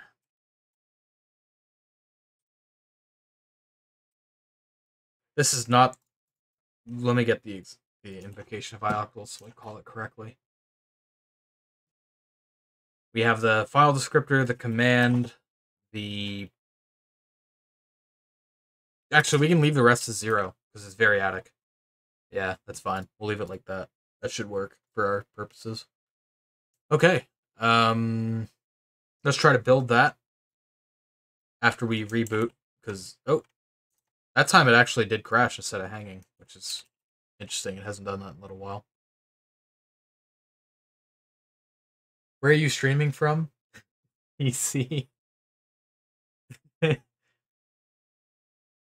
Nah, this is a Nintendo Switch. Yep, that's thanks to the Reswitch team and all those guys, man, we're streaming from the Switch. Assuming you're meaning like geographically, I'm Canadian. From the great province of Ontario. Thankfully, I usually say that the frozen wasteland of the north, thankfully, starting to become less frozen. We're moving to more bearable temperatures. Like the other day, I went for a walk. It was like 3 degrees outside. It was fantastic, dude. It was great. It's like the best walk I've had in months. All right, let's upload that exploit file and build it. And run it. And hope cool stuff happens.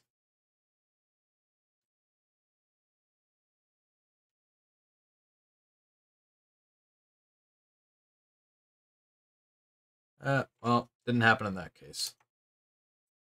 Our log messages, anything cool? Probably not. Where it didn't work. Yeah, we didn't hit it. Is there anything that I would have changed that would have affected the stability? I don't think so. My sizes should be fine because I'm spraying the same amount of data. Like I changed the integers to uint64s, but then I have the array size, so that should be fine. Is there anything I'm missing there? Push mbuff 2, size of spray packet. Yep, that's going to be getting the size from what I created. Yeah, this is fine. I guess I'm just getting unlucky. I don't know why it's not triggering at the moment. Hmm. All right. Hopefully another attempt. We'll get it.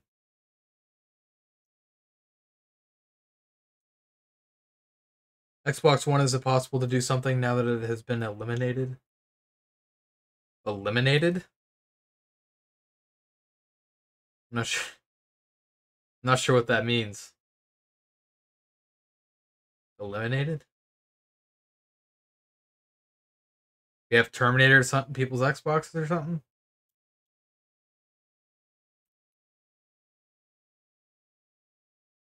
Yeah, I'm not sure what to make of that.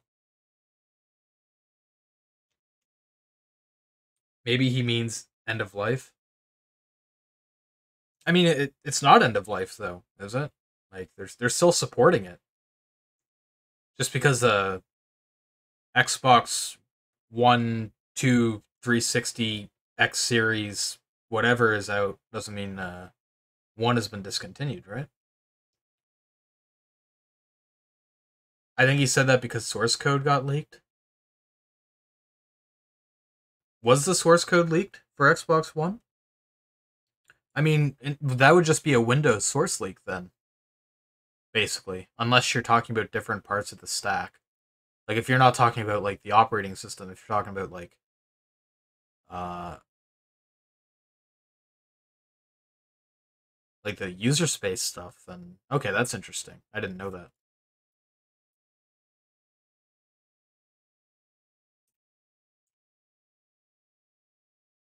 Okay, come on, this time. There's got to be a way to make this work. Original Xbox source was leaked. Not sure about Xbox One. Yeah, I haven't heard any big leaks around Xbox. There was a lot of Nintendo leaks in the last year, though. They've been absolutely, man. It's like a dam burst over at Nintendo.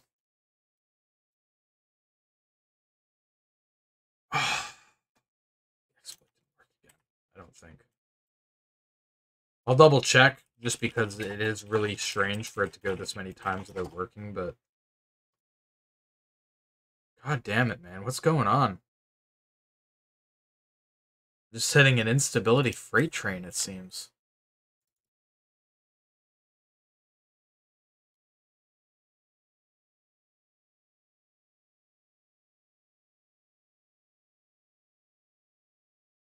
Let me get rid of all this stuff because this was old.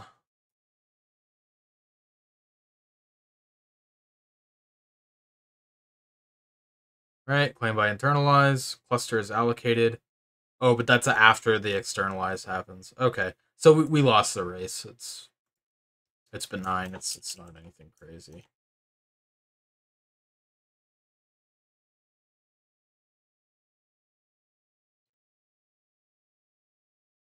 Xbox One major leak private keys source code OG Xbox emulator. Oh, so it was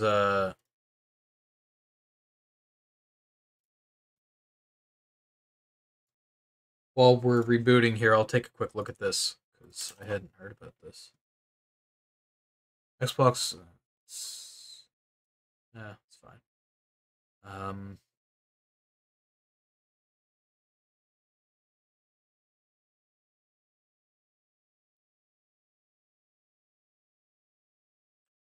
the latest leak is for Xbox One private keys and the source code of internal OG Xbox emulator.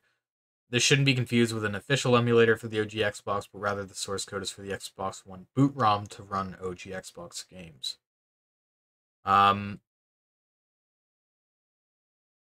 is a weird pairing. Like the emulator isn't really that interesting, but the private keys definitely are. Like they're saying they like these are the keys for like Blu-ray, I guess. Because they're saying this includes internal tools related to mastering and burning discs. That's wild the keys got leaked.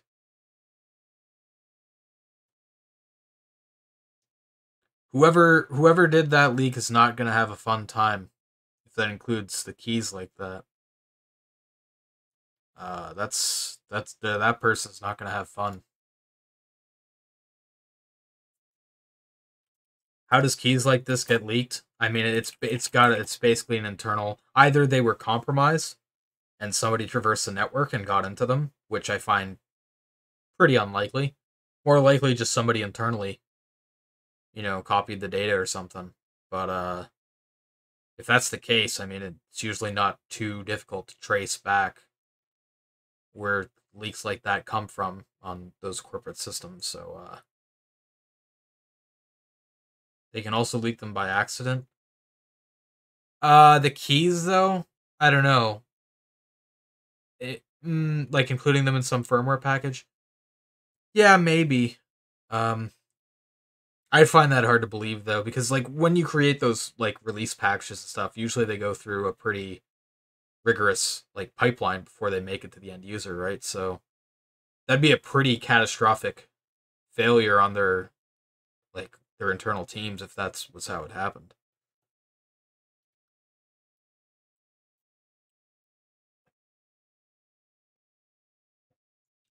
Yeah, it'd be interesting to see like if there's any more information to come out about how the leak happened, because like when was the last time a key was actually leaked that was that important?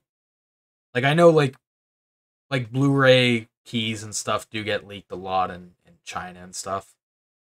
But like for a major console like that, like even the PS3 stuff, that wasn't really a leak, right?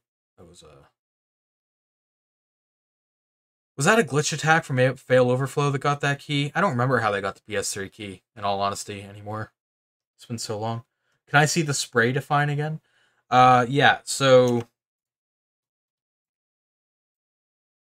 spray packets. Oh, I'm on the wrong file. Spray packet. So yeah, we're defining hex 62 like size for the array, and that's a size that's an array of uint64Ts. So we've got hex 62 uint64s, which should be, let's verify that. We got 62 times 8 x310, which matches up because before I had C4 times 4, which is 310 as well. So yeah, that should be fine. And then in main, I'm just setting like initializing all those to the fake file pointers. So yeah, I don't know why we're having problems here. Playroom, is there have a loophole? I don't know much about Playroom. I know there's some people that mess around with it. I can't comment on that too much. Once again, like I think we just lost the race again, dude. Unfortunately.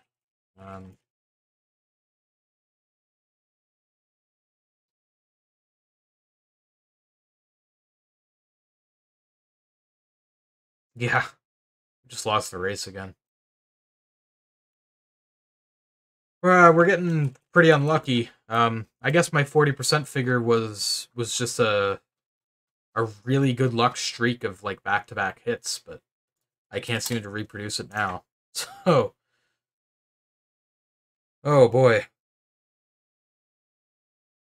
I mean, this is the thing with races, right? Is depending on what, like, just choosing when to run the target program introduces a lot of variance. If there's a lot of stuff happen, like if a service decides to kick in and run a routine that usually sleeps and it runs it right when you run your exploit, then it's more likely it's going to fail. Which I think is probably what's happening, honestly. I think there's some background service that is running when my exploit is, and it's causing so much movement in the mbuff zone that it's like stealing the point, or it's delaying it's flooding the free list. Because what's happening is that the spray for on the other thread for the free and respray, it's not getting it immediately. Usually with a double free, at least on BSD, like BSD 9, where there's no free list protection, um, like usually if you free and then allocate, the pointer should be exactly what you just freed, right? Off the top of the free list. But I think because something else is running, it's pushing a bunch of shit into the free list. So in order to reclaim the memory I just freed, it takes longer. So I have to go through more of the packets to reclaim it. Which is really damn annoying, but yeah, I don't know. Sucks. Um, I remember when I hacked iOS 11.4 and that was also a race, and I had a streak where it worked after about 30 seconds. Then I had a 20-minute run. Yeah. I remember I tried to jailbreak my iOS device. I forget exactly when it was. I think it was like 2 years ago. I tried to jailbreak my iOS device. I hadn't jailbroken iOS in years, so I just wanted to give it a try again. And I think it was one of Ian Beer's bugs that was really hard to hit. It was like a 1 byte out of bounds write or something. And I tried running it like over 100 times, and I just panicked every time. I was like, "Fuck this, man!" um, man, that was crazy. Some of those Ian Beer bugs. I think it was the Electra. Was it Electra? Whatever. I think it was Cool Stars one that I tried, and it didn't really work. Team Star should be awake by now. It's 8:45 in his time zone. He's come in a few times before, or well, not a few times. He's come in once before when I've streamed around this time. It was a little bit later. So, Electra is the name of the jailbreak. I think the bug was called Empty List. That does ring a bell. I wish I could remember the bug details because it was really neat, dude. What? Triggered this bug. I don't understand. What have I done? What have I done to deserve this shit, dude? It's not triggering ever. This is insane. Ah, man, let's take a look at this. What is? Did we literally just lose the race again this time by like a narrow margin?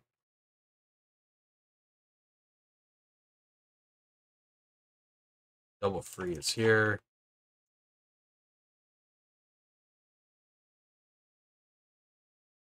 Yeah, look at this. Like, I'm not even losing it by a lot. I'm losing it by like however many. Wait, does this include? Let me see exactly how many calls I'm missing it by. 62. I'm missing it by 31 packets. Which may seem like a lot, but like these packets are sprayed in a matter of nanoseconds. So I'm really not losing the race by much. But you know, close only counts in horseshoes and hand grenades, I guess, right? It doesn't matter that we were close, it matters that we didn't hit it. So alright. You know what I'm gonna do? I'm gonna try to make this a little bit faster. It's gonna cost a little bit of time, but I think it'll pay off in the long run. I'm going to get to a clean state. Close counts for NOP sleds too. Okay, fair enough, fair point. I think what I'm gonna do is when I get to a clean state, I'm gonna create a snapshot. I'm gonna have to wait for a few minutes for the snapshot to finish. I always let it get to 100% when doing exploit stuff because I think if you try to take a snapshot and then you do stuff while it's doing that, I think the system state gets tainted in the snapshot. So I'll give it a few minutes, but it'll make testing a little bit faster. I don't have to go through the full reboot process. So we'll get to here. What? Oh, we'll get the command typed out and we'll do a snapshot. We'll take advantage of one of my favorite features of VMware Workstation. Will you make streams often in the morning? No, so this is kind of a rare time. This is only the second time I've streamed around this time. It's just kind of during the week. it's harder for me to stream earlier because there's usually other stuff going on, and I usually eat at around like 7 or so. So sometimes the streams come a bit later during the week.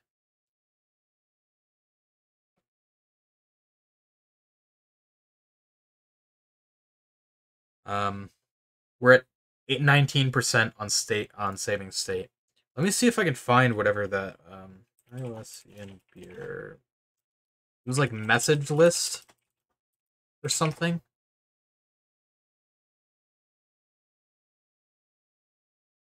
God, when even I don't even remember when this was. If this was 2019 or 2018.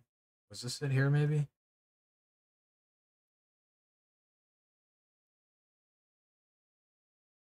Uh, uh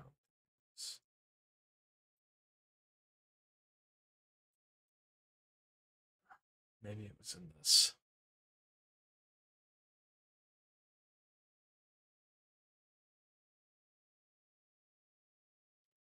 Dark messages bug, was that it? Oh no, that's a visual thing they're talking about. That's okay. That was just a coincidence. It had messages in the name. Ian Beer, maybe? Oh, this might be it. 28. This is around the time.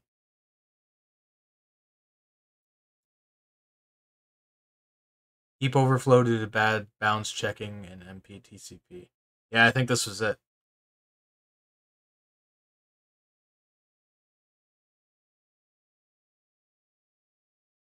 Um,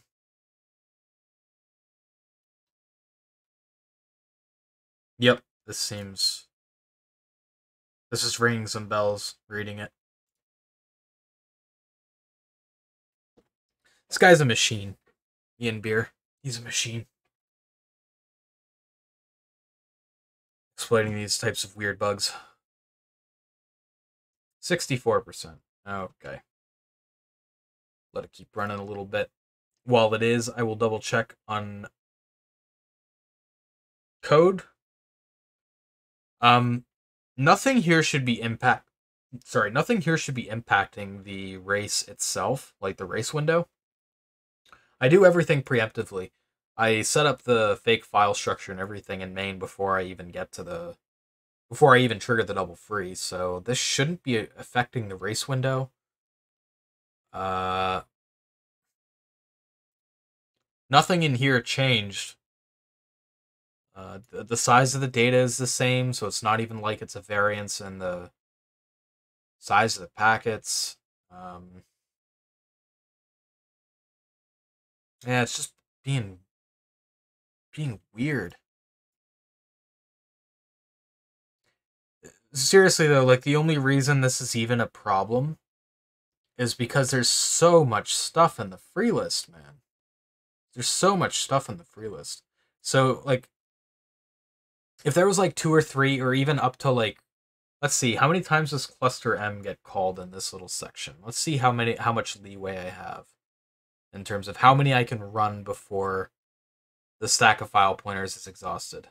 We're up to here basically, right? So cluster M equals, we can have up to 52 allocations where to get our pointer back, and it'll work fine. If it's within 52, roughly, it's fine. Like, I'm just getting screwed by the allocator. There's something else that's freeing a lot of M buffs at the same time that I am. Oh, man, it's really damn annoying.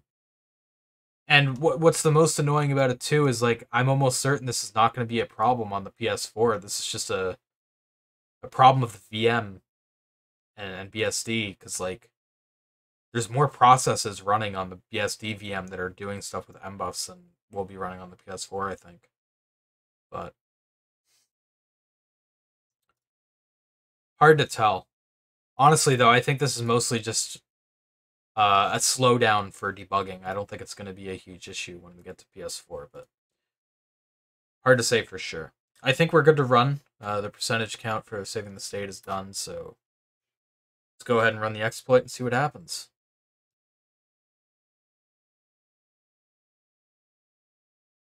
Overlap failed. Okay, that's fine. This is another behavior that did not happen on the PS4.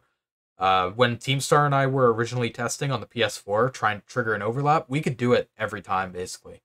On the VM, it's real hit or miss if I even triggered the overlap at all. So I know there's differences between the VM and the PS4 that make it more unstable on the VM side. I'm back. Was AFK for 5 minutes. Welcome back. We're still struggling here. All right, let's restore to our snapshot we created. Let's go back in time. Oh boy, this is taking a while to restore the snapshot. This might only marginally be better than a reboot. Alamancy, thank you for a rate of 5. Welcome in, dudes. What were you guys up to before you came in here? We're trying and failing to run a BSD exploit. It's been a hard knock life over here, but we're trying to trooper through. Doing try hack me. Nice. There's quite a few people that we've rated and been rated by that do try hack me stuff, but I've never really looked at it. Oh, god damn, it didn't work again, dude. It is something I want to look at though, at some point. Because it sounds like it's kind of fun. And there's got to be a reason there's so many people doing it. It's got to be somewhat fun. Yeah, try hack me and hack the box are two of the keywords I use when choosing raid targets. Yeah. So are you poking a vanilla FreeBSD in VMware, then move your work over to bare metal? Pretty much. I'm testing it on a VM. It's not completely vanilla FreeBSD. I do have modifications in the kernel to give me some insights into the state of the system at certain points in the exploit run. But mostly, yeah. I'm doing it on the VM for testing, and then we'll transfer it over to the PS4 afterwards. Initially, I wasn't going to do that, but I got, testing on the PS4 is so frustrating. 4-minute reboots, and no source hacking or anything, no symbols. It's just annoying. Oh, I think we might have succeeded. That might have been the one. That might have been it. Let's find out. We'll find out in a minute. That might have been the one. We might have a hex 41414141 instruction pointer crash. Let's find out. It looked promising. I'm gonna be really upset if I got baited and it's like some bullshit crash I don't care about. I'm gonna feel betrayed if that's the case.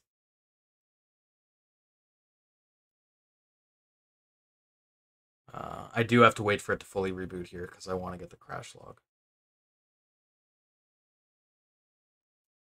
Okay, SSH started.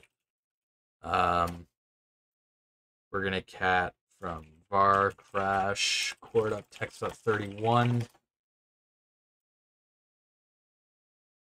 This looks good so far. General protection fault while in kernel mode. Okay, the panic information might be a little scuffed. Let's see what we can glean from it.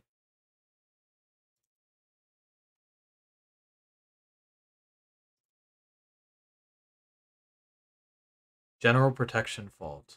Okay. So this is the unread kernel message buffer. Fatal trap 9.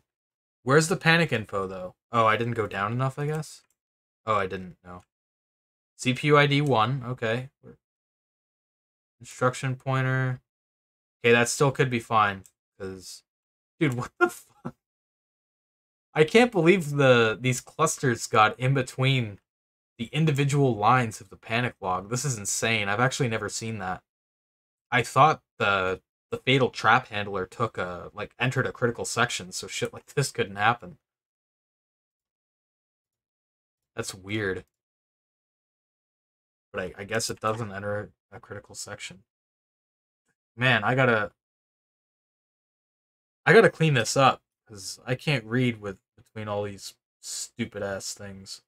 You know what? Actually, let me do this in a more efficient way. Let's get rid of everything here. And all of the cluster m equals, we'll use regular expressions. Get rid of all of them. Moved it. Let's do it again. Cluster m equals dot plus question mark equals backslash n. Replace it with nothing. Goodbye. Oh, wait. Let's do that again. Oh, I've deleted it again? Sublime Text, what are you doing? Why does it keep deleting my shit? I don't like this at all. I'll copy the clipboard this time. You're not getting me. No way.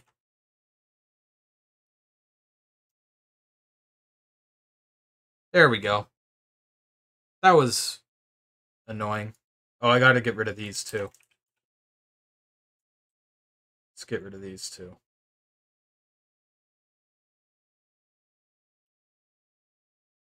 Wow, we can actually read it now. That's cool. To actually see what the hell's going on. Okay, general protection fault while in kernel mode. So the instruction pointer isn't pointing to hex 41. Which makes me think we probably... Oh, shit. Wait, what? What happened here? Okay, this is concerning. The UMP externalize call is not the pointer that I set up. It's this weird data, this 101806 thing. Possible something else stole the pointer and put something there, because I don't see how... Yeah, there's no way I'm spraying that. That sucks. I think something else stole the pointer away. So we triggered corruption, just not controlled corruption, as far as I can tell. Alright. Well, that's fine. We'll go back in time.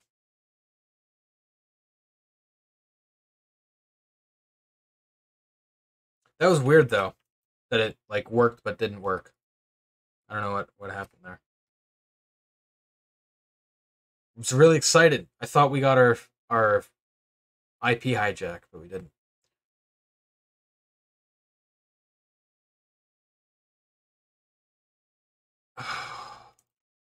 Okay. Is there a keyboard shortcut for this? No, there isn't. It's annoying. But fair enough.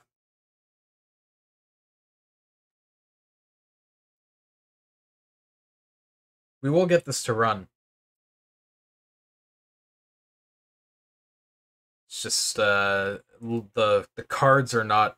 We don't have the cards right now in terms of luck.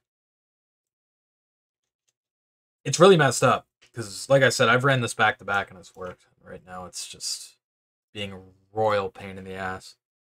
But I know, looking at the logs, that it's just we're just losing the race. There's nothing like... There's nothing I changed in the code that's causing it to fail. It's just there's other stuff running that's messing up our shit, essentially.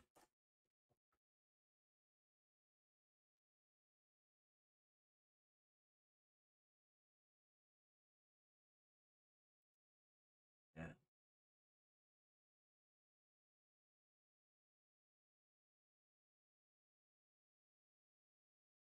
Okay, this time at least we triggered the overlap. Didn't matter. Didn't run properly at the end.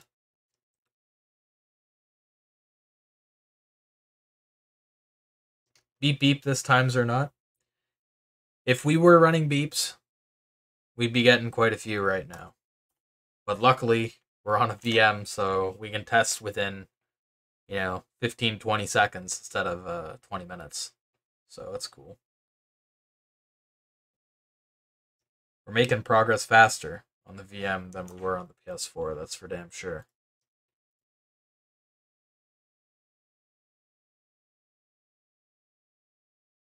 Reduce beep cost to 10 points.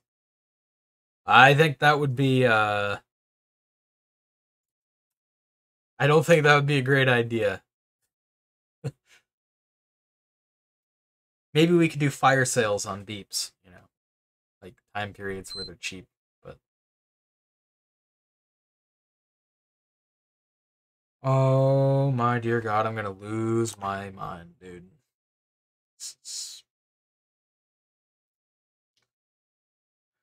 This joke, man. This is head desking time. This is really frustrating. I never experienced this bad of ability when I was testing it before we streamed today. The exploit just has stage fright, okay? Okay, that might have worked. That might have gone through. I'm not gonna get my hopes up like I did last time. It's possible something else took it. Which would really suck. But it's possible we took it too. Let's see. Look at all the beeps coming in. Z did it. He's a mad lad. He changed the channel point count from 1200 to 10.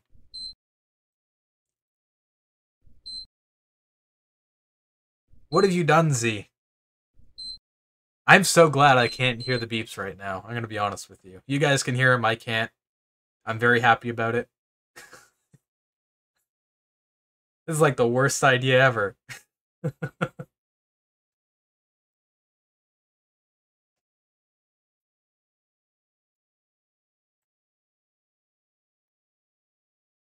Okay. Time to check crash logs. Oh, forgot to put it through less. You know what, actually? Just to save myself some effort later, I'm going to clear and then SSH back in. Or var or crash or text 31. You can tell it's getting late because I am messing up when I'm typing.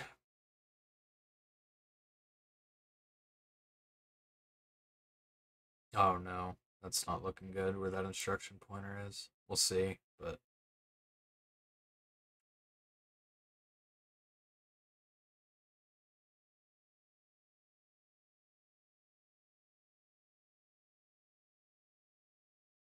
Kern, receive it. Yeah, I think the same panic that happened last time is happening this time. I think it's very similar. Again, we have this stupid bullshit where clusters are being sprayed in the panic, but yeah, exact same problem, dude. And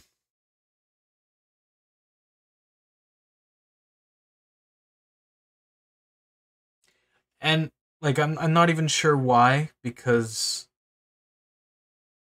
like yeah, no, this doesn't make sense. Unless what I'm spraying is garbage, which would mean like no, because even if the malloc call was maybe the malloc call is failing, and it's not getting initialized. But I don't believe that either. I'm gonna print out fake file to see what this is. I can't print it at the top because well, I can actually, because I can run it in a SSH instance. Screw it. It's not like running it in the VM is giving me any good shit, so... Alright, let's print out what fake file is. Fake file. There we go. And we'll go ahead and run that. So let's upload that. I'm going to run that from SSH, because the problem is when I run anything in the VM like I have been doing, I can't scroll up or anything because BSD is garbage and the user experience is garbage, so I can't do anything that's useful. So I'm going to have to SSH in to do that. Which is, whatever. We're fine with doing that. All right, let's see what happens when we run it from SSH. Maybe it'll be the good luck we needed. Or maybe because something in fake file is 0, we never hit our path. It's possible. Although it's crashing in the UNP externalize, which I checked, which should be fine the way I faked the file object, but I can double check that after this run. If this run is bad, then I will double check that. Okay, we reached the end. It didn't do the usual crash. I am going to see what fake file is, though.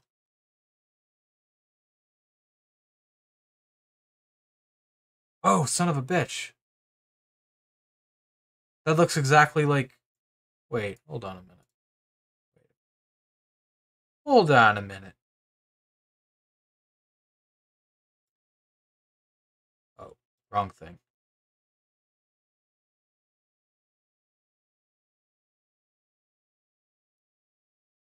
What?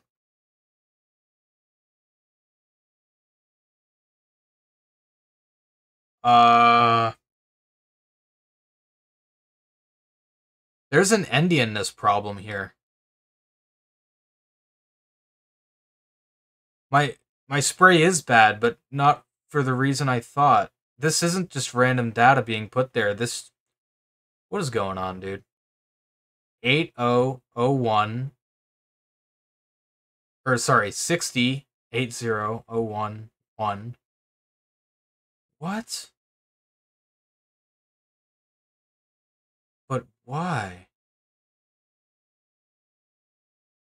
Oh shit. Oh man, this is so annoying. I think it's because the BSD networking stack isn't big endian regardless of the host system. I didn't even really think about it. Like, because when you're setting up headers to spray raw sockets, you have to reverse the... Dude, that's so messed up. So yeah, I guess I'm spraying UDP packets, and when I'm spraying the pointer in, it's not like the endianness isn't being accounted for. It's thinking it's big endian data. So it's writing it as if it's big endian data when it's supposed to be little endian, so the pointer's getting reversed. Oh, man, that's so annoying.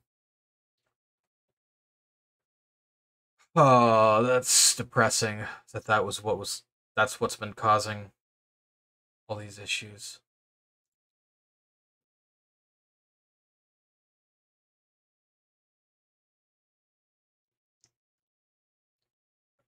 Didn't you have an endian thing last stream? I think we were talking about it a little bit because when we're writing to raw packet headers, we kind of talked about it with like the mid, like the offset field that has to be in big endian, but I didn't even think about the UDP packet data. Didn't even cross my mind. I mean, we haven't gotten that many crashes. I think R3 or 4, right? But that matches your 40% more. Yeah, I mean, that makes me a bit happier. It means the stability is better than I thought. Um, so, yeah, I mean, I guess there's good and bad coming out of this. I just can't believe I didn't even think of the endianness. Big endian, what? So, for those on the stream that might not be familiar, I should bring it up. When you're talking... Oh, wait. I love this graphic. Where did it go? I just saw it in Google Images Preview. There's something called endianness. So, dude, what? Okay, I'll just leave it here, I guess. I don't know. Why would they make that a transparent background? Is there one with a, like... No, they're all transparent backgrounds. Whatever. Anyway. So there's these two endian modes. There's called big endian and little endian. Not Indian, it's endian. I don't know why it's called that. There's probably some like etymology there or whatever. But yeah, like a lot of older systems used to run big endian architecture, and networking kind of stuck there. So in networking stacks, it's going to be using big endian. So you can see here when they write an address, or when they write data into an address, it's writing it where the most significant bits are in the first byte. So byte 0 is 65, byte 1 is 73, byte 2 is A4, byte 3 is 29 for 65738 little endian, it's in the reverse, right? The first byte is the least significant byte. I don't remember the exact reasons as to why little endian came about. I think it's slightly more efficient in the CPU pipeline. Like when you're doing operations on a register or something, having the least significant bits first, I think it's like a latency thing where like because it's not as far to I don't know I can't remember. I used to know, but it's one of those things where it's like obscure knowledge and I just can't remember why it even is a thing. But little endian is pretty much everywhere nowadays. AMD 64, like Intel and AMD CPUs are going to be running little endian. I'm pretty sure mobile all runs little endian. Although does thumb run little endian or is that big endian? On ARM, it's a little bit weird because you have the two modes. You have thumb and non-thumb. Although not anymore because thumb has been deprecated, I think, in ARM v8. But generally speaking, you have little endian across most systems. But networking stack, it's really dumb. It's big endian across the board, pretty much, in networking. So yeah, I was spraying UDP packets with an address without accounting for the byte order, thinking it was fine. It's not. So that's why we have that issue where we're getting the pointer faked. It's just not in the right order, and it's very wrong because endianness not only accounts for the order of the bytes in like a D word, it's across the entire word. So where we're dealing with 8 bytes here, Q word, not only are our bytes reversed, but they're also in the wrong half, right? These bytes should be in the lower half of the pointer. They should be in the lower 32 bits, but because I didn't account for endianness in the upper 32 bits, that's also probably why the kernel panic was like, hey, this is marked as a kernel pointer. Why? And that's because the kernel pointer bit was set because the upper and lower bounds were fucked up. I think thumb can be big endian. Okay, interesting. Oh, Teamstar's in chat. Little endian, you can easier cast pointers to smaller data types. Right. Yeah, okay. UN64T, you can cast UN32T, and it just works. On big endian, you would need to change the data. Yeah, that's ringing a bell. There are more arguments. Yeah, I swear to God, there's also something with like the pipelining, with it being more efficient on like the hardware level, but I don't remember. I couldn't point to something about that. Yeah, good to see you in here, Teamstar. If you're wondering where we're at, um, I have file pointer faking working. It is not super reliable. It's around 40% or so. But we can fake file pointers, and we're taking that into code execution. Yeah, we're taking that into code execution by doing the fops overwrite. Did you know about the Gulliver's Travels thing I posted above? Let me take a look at that. In the 1726 novel Gulliver's Travels, he portrays the conflict between sects of Lilliputians. I don't know how to say that. Divided into those breaking the shell of a boiled egg from the big end or from the little end. He called them big endians and the little endians. Interesting. I wonder how that made its way into computer terminology. So that's like a really obscure reference, dude. Like that's probably not something a lot of people know. Could be a fun trivia thing.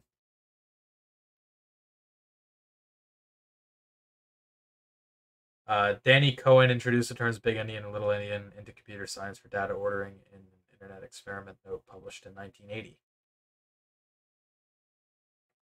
Damn, I knew the term was old. I didn't know it was as old as 1980. That's That's crazy. Because Little Indian's been around since 1980. I thought it came around after that, but I guess not. It's interesting. All right. Bottom line is we have to swap the Endianness here. Um, where I very rarely deal with Endian order, I'm gonna have to do some googling or actually, I think there's an Endian.h header. Um, we'll just look up FreeBSD Endian. See what I have available to me. To that's a bug report. This should work, right? Yeah. So host to Big Endian, host to Little Endian. Okay, so we're gonna use host to Big Endian 64, I guess, or host to H to BE 64. Oh, BSwap 64. Yeah. That makes sense. About 40% reliability. What happens in other cases? Panic. Why? Essentially, the reason we panic in other cases is because we lose the race.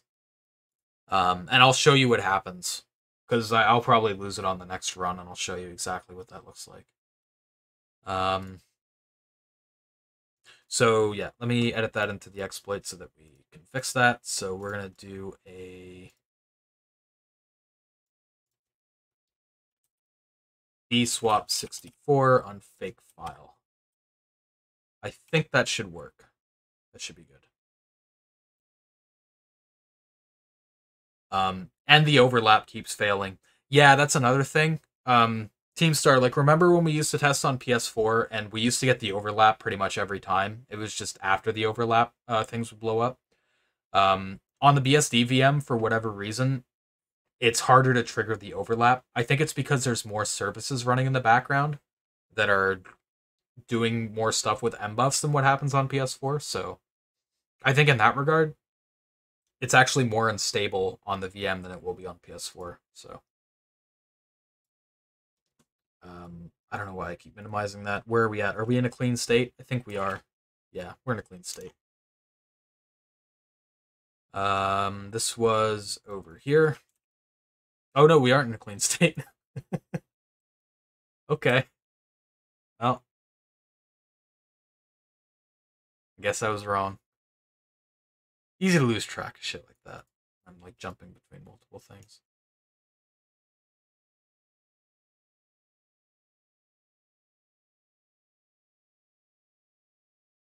Can you try rewriting 7.55 WebKit and fix stability in the future? No, I've kind of said it before. The instability of WebKit on PS4 comes down to using an ASLR brute force. As long as that's there, it's gonna be unstable. You might be able to try to like if you do some data collection and try to do some statistics on which pointers are more likely to be allocated with the brute force, you could maybe improve the stability. But that's more of like that's a hack, really. It's always going to be iffy when you're doing an ASLR break and you're not using a proper info leak for that. So, and I think eventually there will be another WebKit exploit that comes to PS4. I don't know when, but I think it will eventually happen. But until it does, you're kind of limited on that. Slears Govey did do statistics. I can't remember if I know Chendo Chap did back on 6 or on 7.02 or whatever. Um, I know he was doing some work on that. All right, let's go ahead and run it. See what happens. This one might fail. If it does, then I will show you what the race looks like when we lose. When we're losers. We're losers. All right. Let's show you. Oh, wait. No, that's not where I want to go. We want to... Let me clear first, actually. And then we'll SSH back in. Var log messages.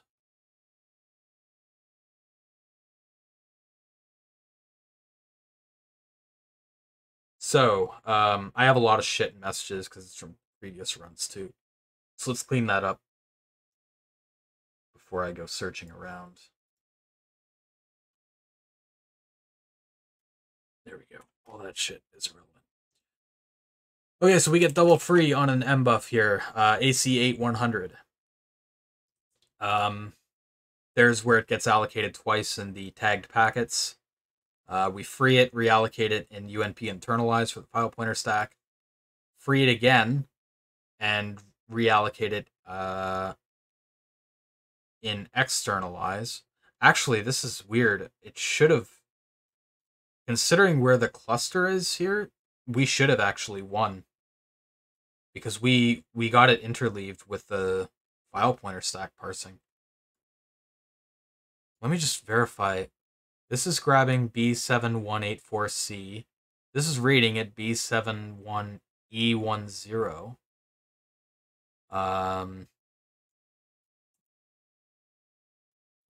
E18 minus 84C, 5cc. Oh, we just lost. That's so frustrating. So we're spraying packets that are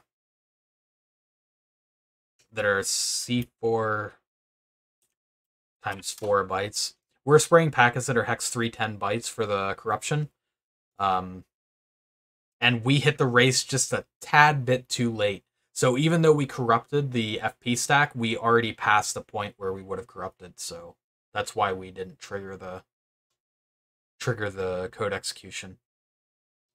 So yeah, basically, mostly TeamStar, what it is when I free the M buff to get it reallocated and interleave with externalize, there's other shit happening in the background that's putting stuff into the free list after I free the M buff. So I have to allocate like 50 or 60 times before I actually get the pointer that I released. And by that point, sometimes we've already lost. We've already fell out of the window for the externalize. And again, this is another point where I think on the PS4 it won't be as bad because there's not going to be as much movement in the M buff free list. Yeah, that's the biggest problem, is the fact that there's other M buffs being freed after I free mine, but before I reallocate. So I have to get all that other shit out of the free list before I can even get to my UAF. That's the big problem. Heap Feng Shui might increase reliability on BSD VM. I don't know, though, because, like, mostly this is other stuff that's running at the same time as the exploit that's doing stuff with the free list. I don't know if you can really do much with that with Heap Feng Shui. Like, Heap Feng Shui is more about manipulating the state of the heap itself, not the free list, right? How could we mess with the free list? Like, make it so that other shit doesn't use the free list while we do. I don't really know how we could do that. I think it's not worth it, though, because we will move to PS anyway. That's kind of what I'm thinking, yeah. I'm not overly concerned about it. Now, I did have a snapshot, but where it's been a while since I've taken that snapshot and I've changed some things around, I'm just going to reboot normally. It's not too much longer anyway. Free more stuff after you free the target. But then you have the same problem. You would still have to take that stuff out of the free list. And then, yeah, you're losing the race still.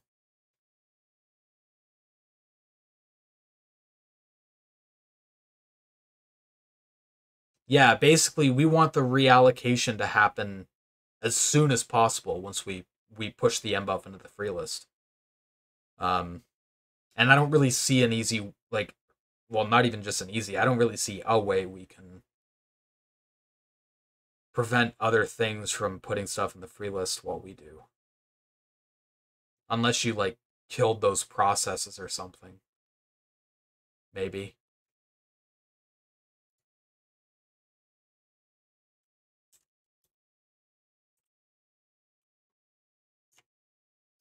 Okay, see if this run will work. Yeah, I only see scheduling tricks there. Yeah, I mean, you could try to give your process priority, maybe. Um, but that's like probably it. Can you recover though from a failed race? Um, Not at the moment.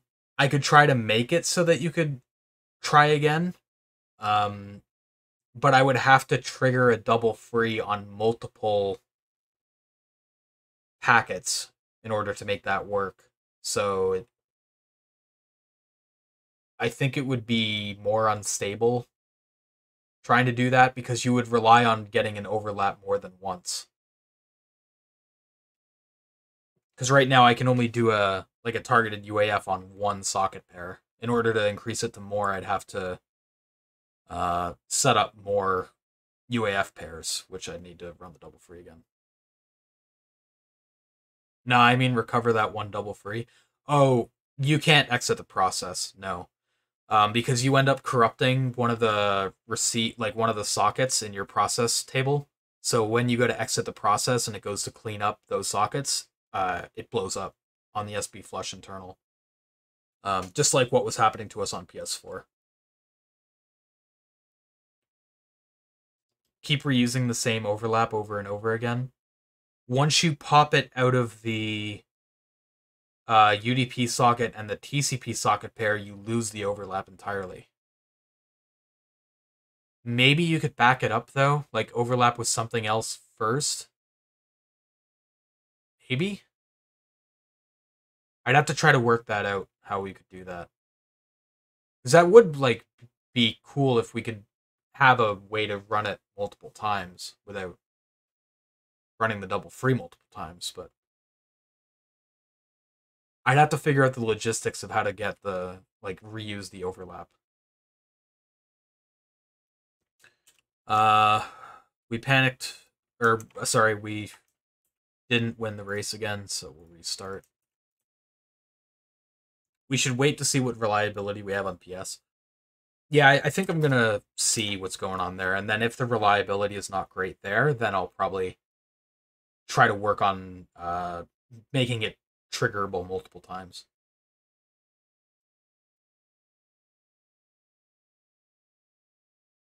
Maybe on this one, I will make a new snapshot so that we can test a bit quicker. I think I will do that, actually. Hopefully we won't be doing too much more testing, though. Hopefully this is going to be, like, we get the run we need within the next couple. We're going to log in. Where did it go? Okay, there we go.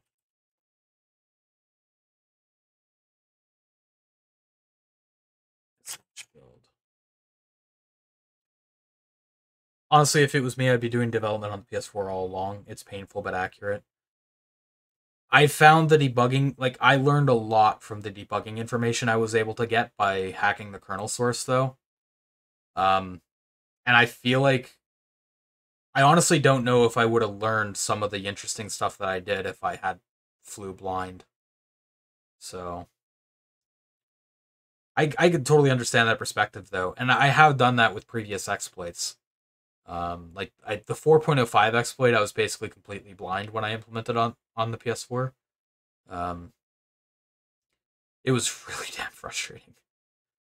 I don't know if I ever told you this, Team Star, but the 4.05 PS4 exploit, the bug essentially gave you an arbitrary free, so you could free any, you could free any pointer. I was trying to cause a UAF on a, and the other thing was like obviously to exploit an arbitrary free, you have to be able to leak a kernel pointer that you can free, right? So I had an info leak that I was working with. It was like a hex 400 byte deep stack info leak. So I didn't know what I was leaking. I just saw I was leaking kernel heap pointers, and I was like, "Yay!" So I found this consistent leak where the pointer was always in the same spot and it was always aligned to the same slab. So I tried doing the targeted UAF on it, and I was hammering away at it for like 2 weeks, and I couldn't get it to work. It was like the most frustrating shit ever. And then I think it was QWERTY after like 2 weeks. He just says to me like, "You know you can't UAF a vnode, right?" I was trying to UAF a vnode pointer, and vnodes are zone allocated in BSD. So I was trying to do a generic free UAF on a vnode. I was trying to do it for like ever. Just hammered away at it, getting nowhere. It was brutal. I did eventually find a structure that worked though. Um, I think it was actually opening the BPF device driver. It would leak a on the stack. It would leak a CDEV. Yeah, it would leak a CDEV pointer, which I was able to do a UAF on, and then I could fake like a CDEV priv and fake device operations tables. That was the 4.05 exploit was probably my favorite exploit. It wasn't super stable, but it was like my first major exploit. It was a lot of fun. And like arbitrary free is not something you come across super often, right? Like I don't even know if I've really seen one since. It's kind of a rare bug class. It's kind of bad too, because you absolutely need an info leak to exploit it, but it's cool in a way too, like in how rare and unique it is.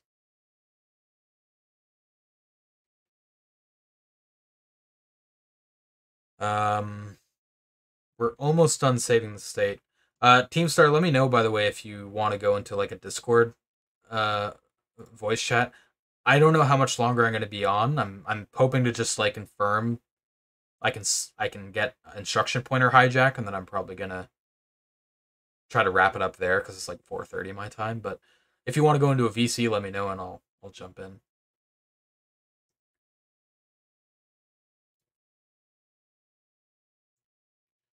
But yeah, overall, I mean, I think we've made some good progress.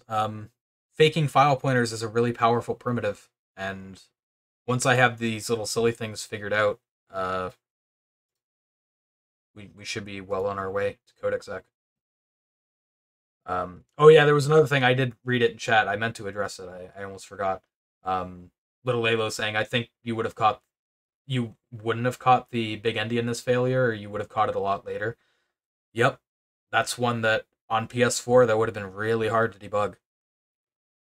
Yeah, just gonna grab a coffee and I'll be on. All right, cool. I'll jump into the Discord.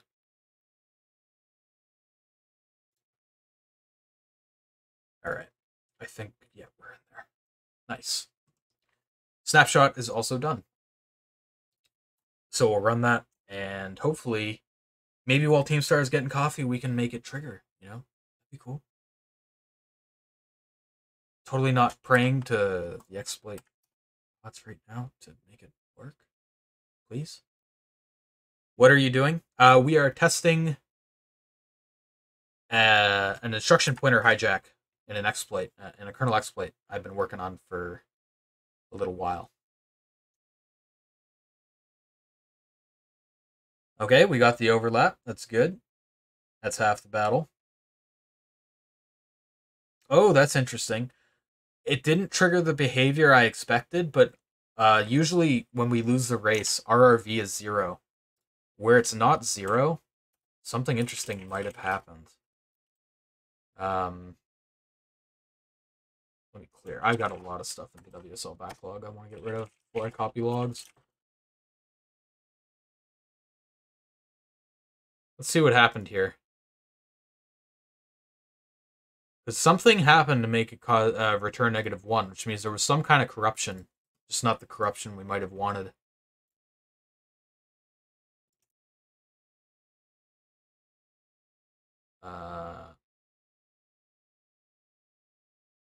This is all garbage or old. Let's get rid of it. Bye. And here's our mbuff. There's our double free. UNP internalize. Cluster. Oh no, we were too late. I wonder why it returned -1. Usually it doesn't. Usually it returns 0, but we didn't corrupt the FP stack, so. Yeah, I don't know what happened there. That's a bit weird. I don't see anything that would have made it return -1. Oh well, whatever. Bottom line is we failed. So, run it again. Maybe we need to init something in the file struct. Possible, yeah. Um, I think there we just lost the race though. Looking at the log, because none of these FPs are smashed. You should be seeing that 801 or whatever pointer in there if it was. And here's where our like UAF packet gets allocated after the iteration. So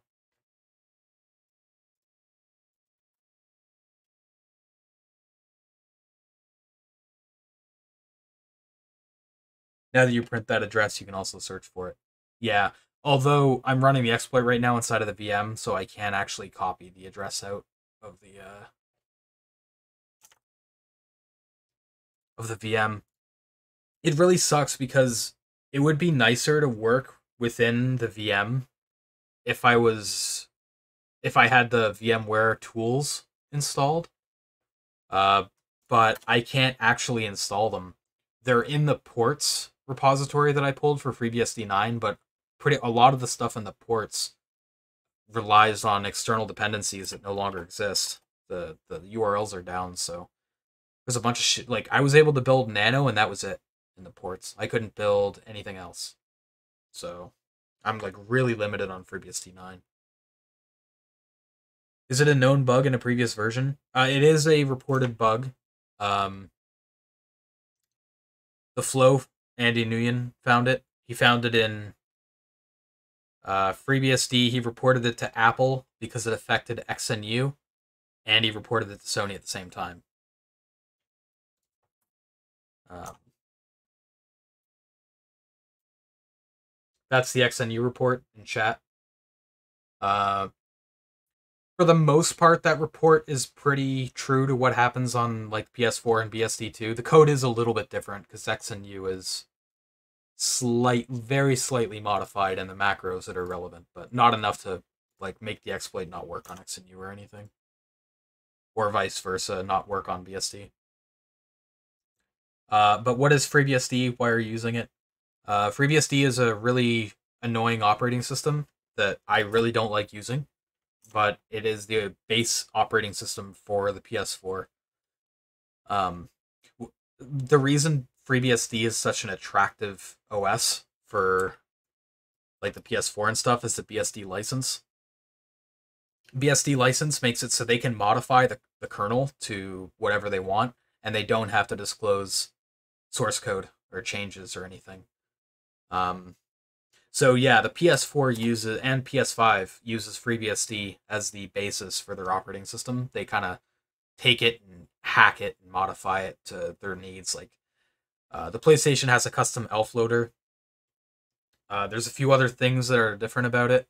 We might have just triggered the bug, by the way. This might be a good sign. Um, but yeah, it's basically a modified FreeBSD. So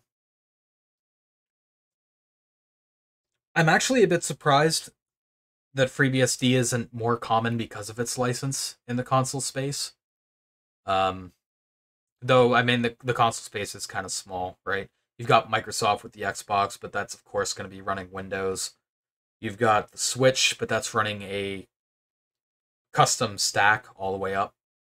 They've got a custom OS. They've got a microkernel. There were some people that initially thought when the Switch released it used FreeBSD, but it didn't. It was a meme in the Hello. slides though at CCC. Hello, Team Star. It's been a little while.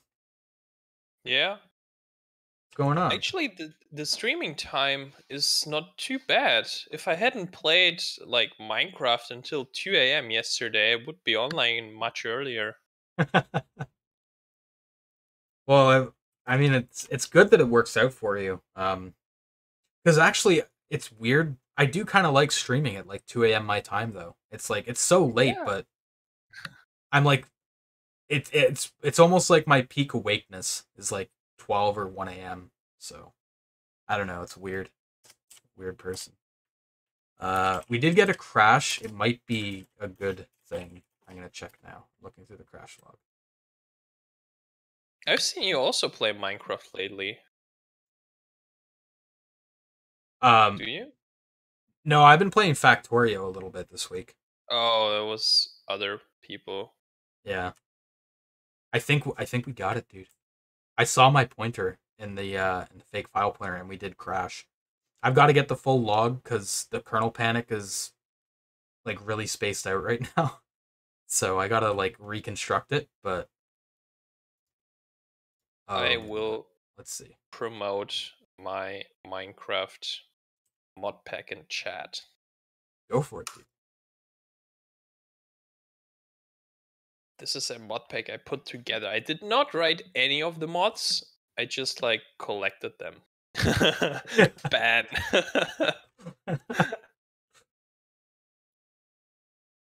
Have you ever written a Minecraft mod? Oh, I did. I actually like a while ago I really got into watching Dream, which is like Minecraft. It is a Minecraft manhunt. I don't know if you heard about that.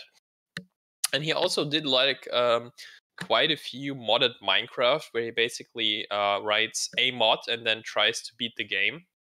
Um, and I also, in that style, try to code something. Basically, what I coded is when you hit an entity, the damage dealt to an entity is redistributed to a random entity within like 20 blocks, which was kind of fun, but also like hard to play. So we basically cannot attack mobs because you will eventually hit up hitting yourself, and then if two mobs fight each other next to you, you might get damage. Okay. Dude, there's so many like cool mods in Minecraft. It's like my problem with Minecraft is I try to play it and I get a headache like pretty quickly. So it's like I find it cool and I do have fun when I play it, but I don't have fun for long. I don't know why Oh, it gives me a headache. I don't know if it's the field of view or like what maybe it the is. texture packs. Yeah, I'm not sure. Dude, I'm just checking to make sure I'm not insane. I fixed this issue, did I? Oh, I didn't apparently. What's your panic? Son of a bitch. Oh. You didn't run the swap. No, the file, I don't know how. I know I updated the file, but in the snapshot it's not updated, so it doesn't have the big endian shit. Dude, God damn it, man. Feels bad, man. I hate. Oh, man, come on. Alright. This I time I'll wish I make had a sure that I update it. PS4 with the reliable WebKit exploit, because if I had, I would have just like right away tested all that shit on my PS4. Yeah, you're on 7.02 or whatever, right? Yeah. Uh, Eventually, one day, like, um, I'd like to try to find a WebKit end day that'll work on PS4 and exploit it again. I had a Oh, lot of fun last time I did it. I tried that earlier, like 2020. I like looked through all the commits. I have no clue what I was looking at. I'm pretty sure I've seen a few commits where it fixed bugs, but I wouldn't recognize them. Oh, okay. I'm gonna make So a new interesting. snapshot. Sorry, I just. Yeah, doing news. Z says that you reorganized the Indian stuff after you did the snapshot. Yeah, okay. Well, we'll get a new one. We'll get a fresh one. Um,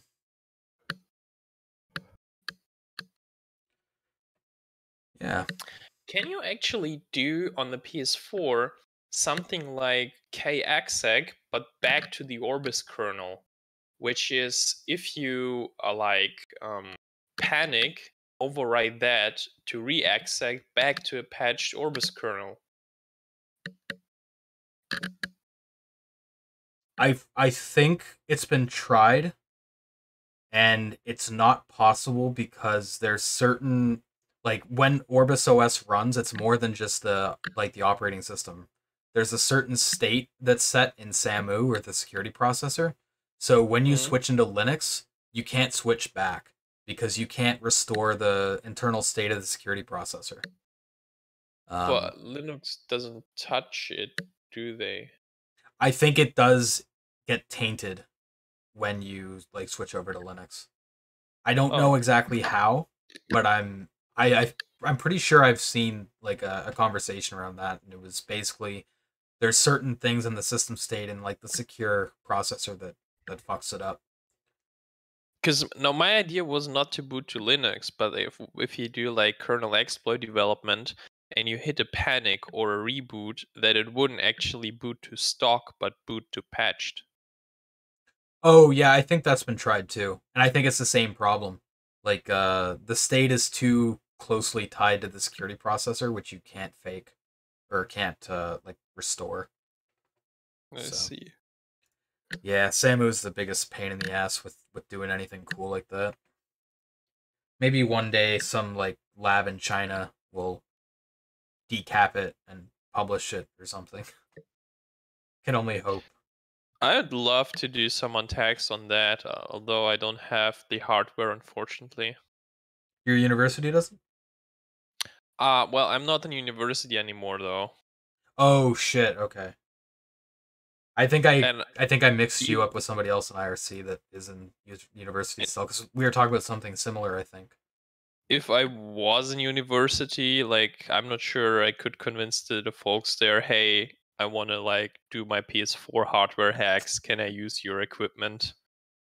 I mean, They think got of how pretty much prestige it would bring to the university. they got pretty mad at me last time I tried to do that with the Nintendo Switch, and basically all I wanted is to borrow a screwdriver. Are you serious, Yeah, that was some dude? yeah. That's messed up. It is, it They is. don't like fun. But I mean, I can understand them though. That were like basically don't use university equipment for your private stuff, which I kinda can understand. Although it was just I was trying to borrow a screwdriver, which is like bullshit in the end.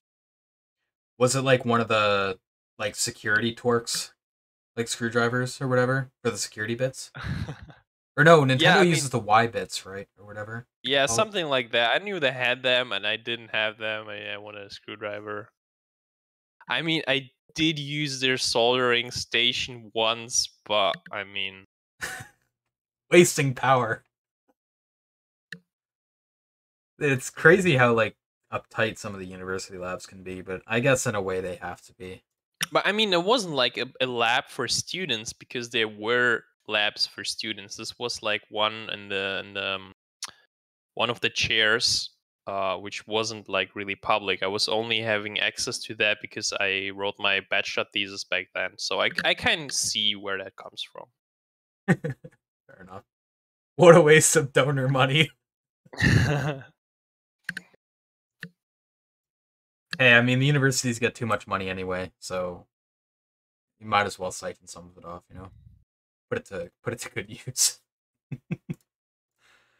All right, let's go ahead and no way, no fucking way, no way. I don't believe this. Okay, Undefined what? reference bswap.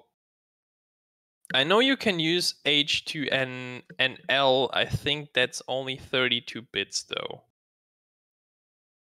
It's just because I forgot a header. Brutal. Okay, I'm not gonna bother with redoing a thing. And Oh wait, it still didn't build. I think Wait, what?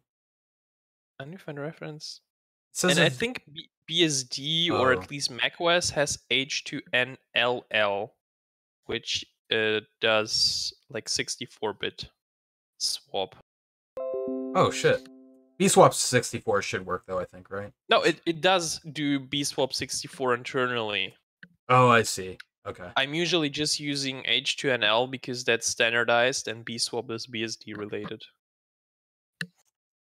Z asked a question about the university stuff. I'm missing one part of Oh, it I though. kind of missed it.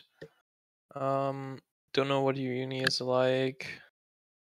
I mean, it's not a waste of money. It was like it wasn't like a public how do you say that? It wasn't publicly It wasn't a funded. public lab. No, it wasn't like a public because we have a lab which like students can go to, but they did not have the screwdriver that I needed, so I wanted to borrow the screwdriver in the other lab.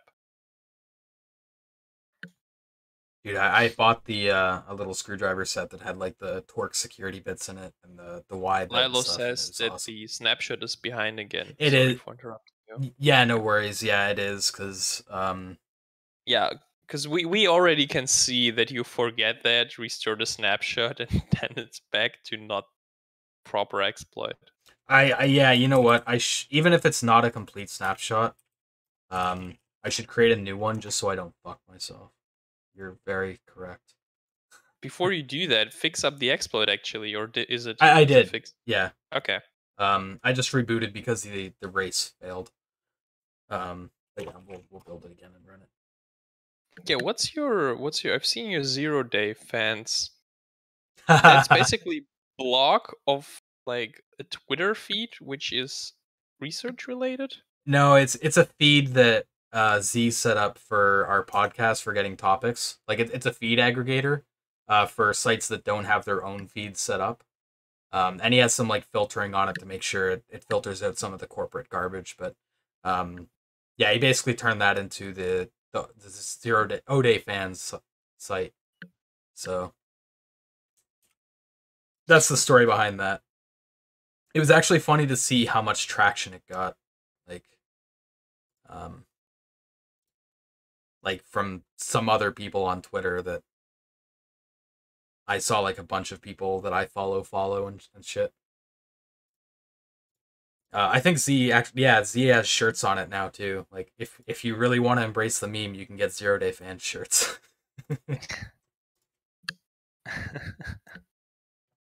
Well, some of them have RSS feeds, some don't. Yeah. Are there any IRC channels where I can reach out if I get stuck reproducing an exploit? IRC. The only IRC I'm in is QWERTY's IRC, but generally, Is that active? kind of like it's not like hundreds of messages a day typically, but it's like there's people around, but I don't think there's many people there that would be. I don't know if there's anybody there really that would be willing to help out with like trying to debug exploits. Usually, it's just people doing their own thing and talking about like Yeah, I what's brought kind up. of don't really like idling around in too many like whatever it is. And my problem with IRC is that it doesn't have a backlog, so I'd have to set up an IRC bouncer, and Yeah, it's a bit annoying.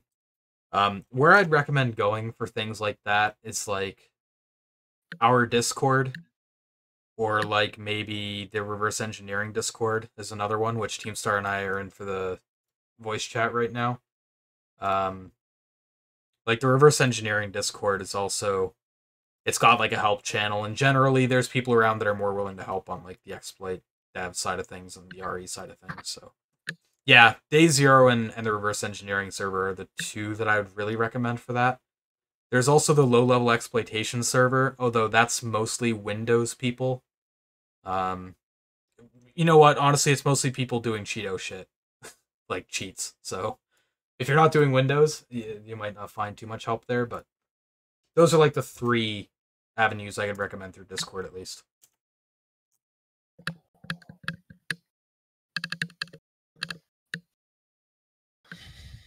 Do you all have personal Twitch accounts, or do you just stream on this one? I do moderate using my personal Twitch account. I streamed once with Teamstar playing Black Ops 3. And that was just because I didn't want to stream games at the time on Day Zero, but I think in the future, if I stream games, it'll probably be on Day Zero anyway, so whatever. Because we do eventually want to do some like community gaming streams. It's been brought up a few times in the past, so not sure when we want to ramp into that though. damn, I wish I had a PS4 where I could test that shit.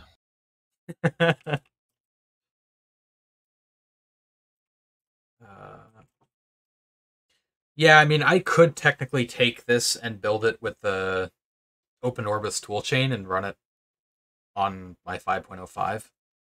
Although I think there's a few things I might have to fix in the toolchain. Like there's probably a few discrepancies I'd have to fix up, but What do you mean? Like the exploit with the toolchain? it's because the toolchain uses musl for libc, which is Linux based.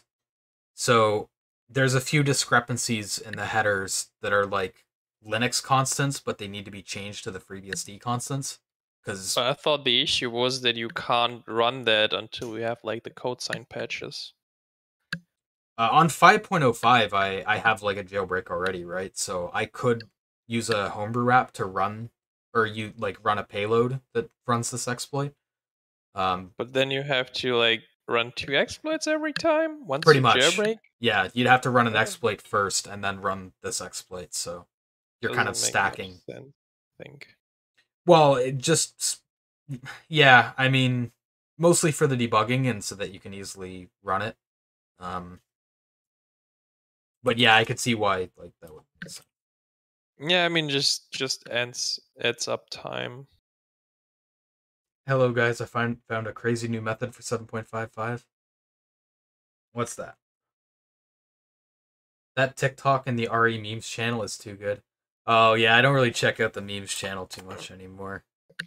So tell me more about your overlap, because I've seen it like you don't have good reliability here. Maybe you want to increase that. Oh, this is literally just on the tagged packets. And this is mostly just on the VM, I think. Like on the PS4, this won't be an issue, but I'll show you the overlap. It's very simple. You can't simplify it anymore, really.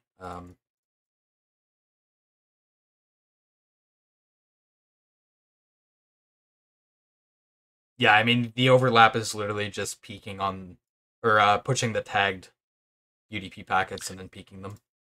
So what you should do for increasing reliability is first spray a bunch of UDP packets, then trigger the overlap, and then immediately after free a lot of UDP packets so that your overlap isn't on top of the list. That's an interesting idea. Because then if something else on FreeBSD tries to allocate an mbuff, it wouldn't allocate the overlap.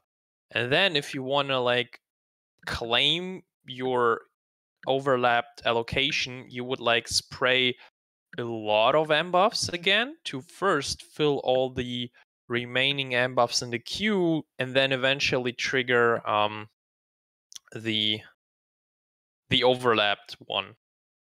So that would increase reliability for the getting the overlap to work. But I thought the problem is that we can't reclaim the overlap instead of it being claimed before us. So the idea of that is that if you free the overlap and immediately free more packets, that it might be more reliable to like bump up the mbuff free list quicker than it gets reclaimed. For example, if you manage to do that for from one thread or something, that immediately like frees a lot of shit, maybe by closing a socket, I think. Wouldn't that free all the packets which are still in the queue? It should, yeah. Yeah, so that will potential. So the idea is that that will build up the free list faster. But we don't want the free list built up. Like we Well, in case of the first overlap, we actually do. Like maybe later, we don't, which I don't quite understand what your actual issue is. But to get the initial overlap, we actually do, because we trigger the overlap and immediately after, like close the socket, for example, so the free list gets bumped up, and then we spray lots of packets to first fill up the buffer that we just made, and then at the same time, because it's like in one flush, because then again, if it's in one flush, you keep like spraying the packets, that will fill up the buffer and the overlap. So there is less chance that the system takes that one single overlap, versus if you just have the overlap and then kind of too long of a time period passes and some system thing or like the schedule basically schedules to something else, um, then something else gets that. But that way, if you build up the free list and then spray a lot of things, it might increase. In my experience, it does increase it, like the likelihood. So you're saying before triggering the double free and like spraying the tagged packets, you spray before the double free? Yeah, so that you have things allocated that you can free.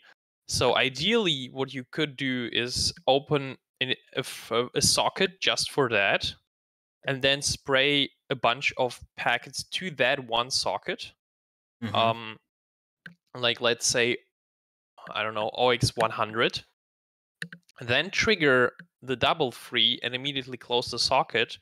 That would free all OX100 packets right afterwards, hopefully. And then you need to spray more than OX100 packets, for example, OX200. So in the worst case, we fill up all of the packets that we just freed and potentially even more because BSD might have freed more packets in the meantime. And then also more to also cover the overlap.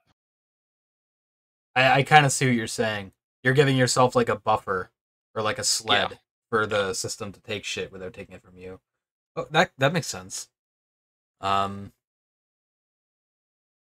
Yeah, I It wouldn't seems mind giving that a there's said try. the line yet. What line do you want me to say? Yeah, I was trying to think that through too. I noticed that while you were talking. I was like,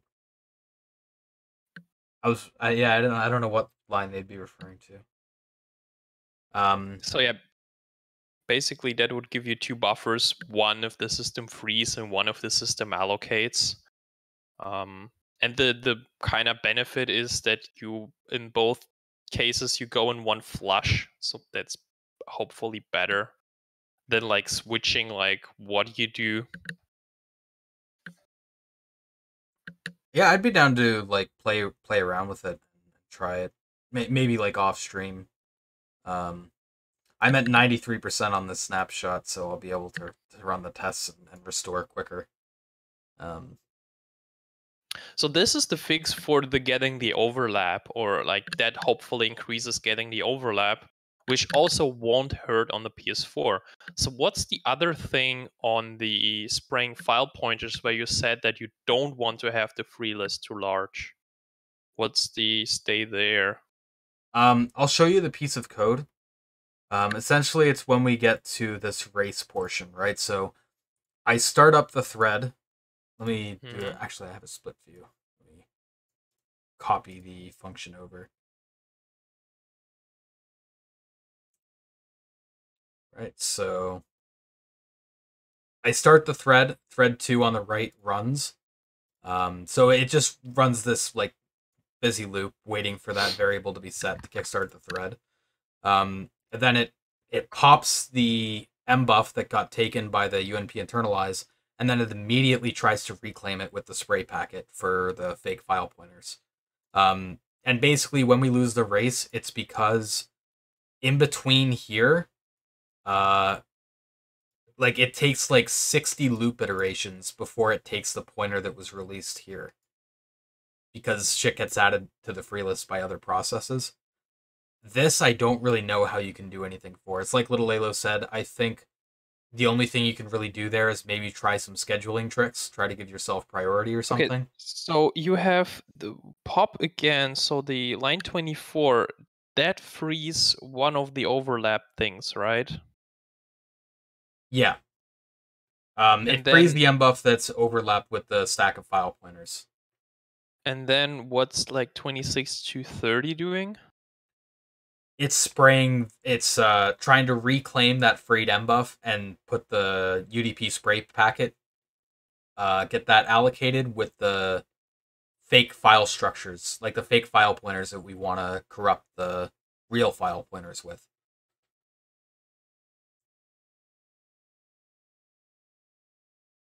Wait. But that is both controlled data, isn't it?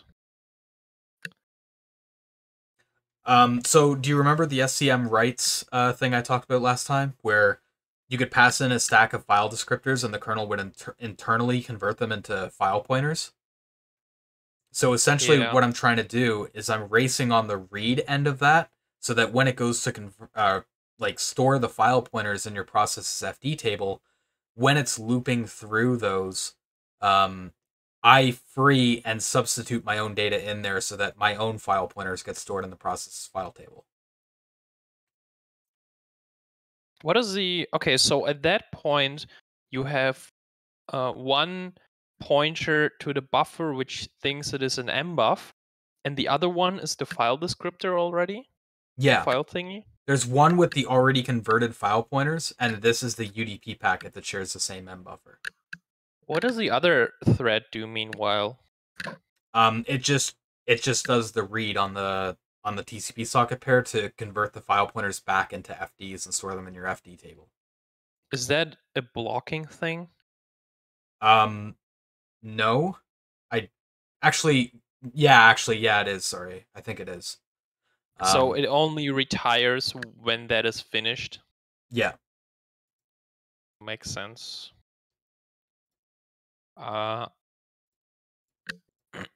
So why don't we add yet another thread? Sorry, I just want to make sure of one thing. Okay. Add another thread, sorry? Yeah, so basically the thread 1 that kinda, let's say, hangs on until the operation is done. The second thread you have here first frees the thing, and then See, the problem is, I wouldn't want to run 3 threads regardless, because in WebKit, if you try to run more than one thread, it's more than likely you'll break the browser. I've tried it before. okay, so basically you're trying to have two things happening at the time. Yeah, I'm trying to interleave it, basically. I'm trying to make it so after the check has already happened, it substitutes the data in. I tried doing this on one CPU just for like stability on the VM because it's more stable with one. Like the overlap is acquired a lot more often with one CPU core, but the race doesn't work with one CPU core. The scheduler is too finicky. It doesn't give you the. Okay, so relief. the window on the left thread is large enough. So you have how many file pointers? I have the maximum amount. I have 253 file descriptors I pass. Okay, so that's the max window you have. Yeah.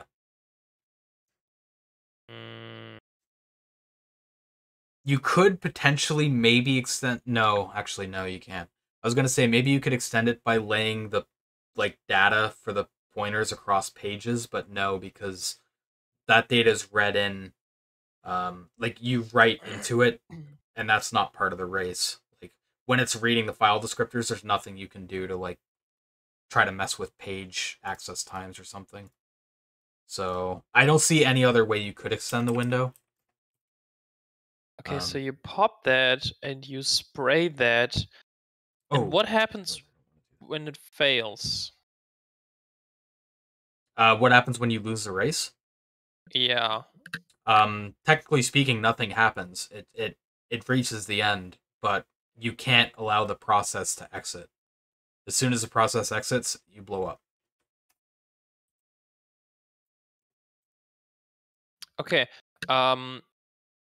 So the left thread, which does the file pointer claim, that is safe. That doesn't corrupt anything in that case. Right? Sorry, say again? So on the left side, where you get the file pointers, if the race fails, then that one does not corrupt anything and is pretty much safe. Yeah. Right? But on the right side, what kind of packets do you spray? These are UDP packets. Just simple UDP packets. They are a fair size. They're hex 62 uint64s. So that's hex 310 bytes packets. And I need them to be large. I can't make them smaller. I see, but I'm thinking if like it fails, then what will happen is that two of the packets overlap, which like basically what you have again, like the initial overlap, right? Yeah. Which is kind of likely to happen. It doesn't always happen because on the left side, the buffer that had the file pointer thing that's got freed, and on the right side, the other thing got freed. So you have basically two things back in the free list, right? Or am I kind of... So over here, there, like on thread 1, there is it is released back into the free list to get the FP stack allocated. But that is before the race. That is not in the race window. Okay, and then the FP stack, is that still pointing to the thing? Like after you do the read file descriptors? I'm trying to figure out if it fails. Then what is the state of the overlap buffers? Do you have again 2 packets which point to the same buffer, or is it something different?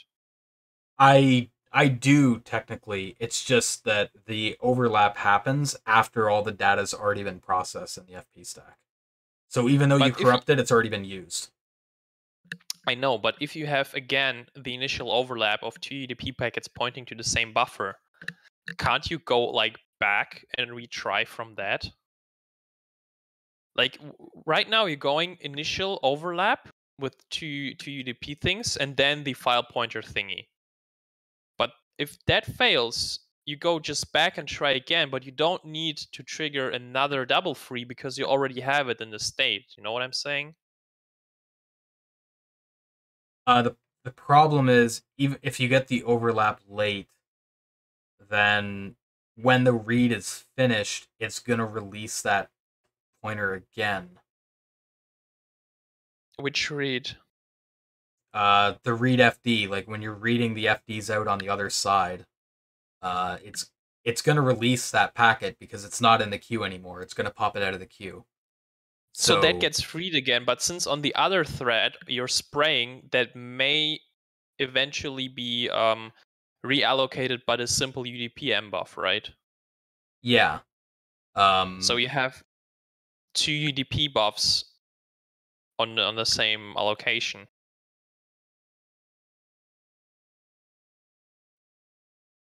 Yeah, I can't really think of the state, like picture the state right now.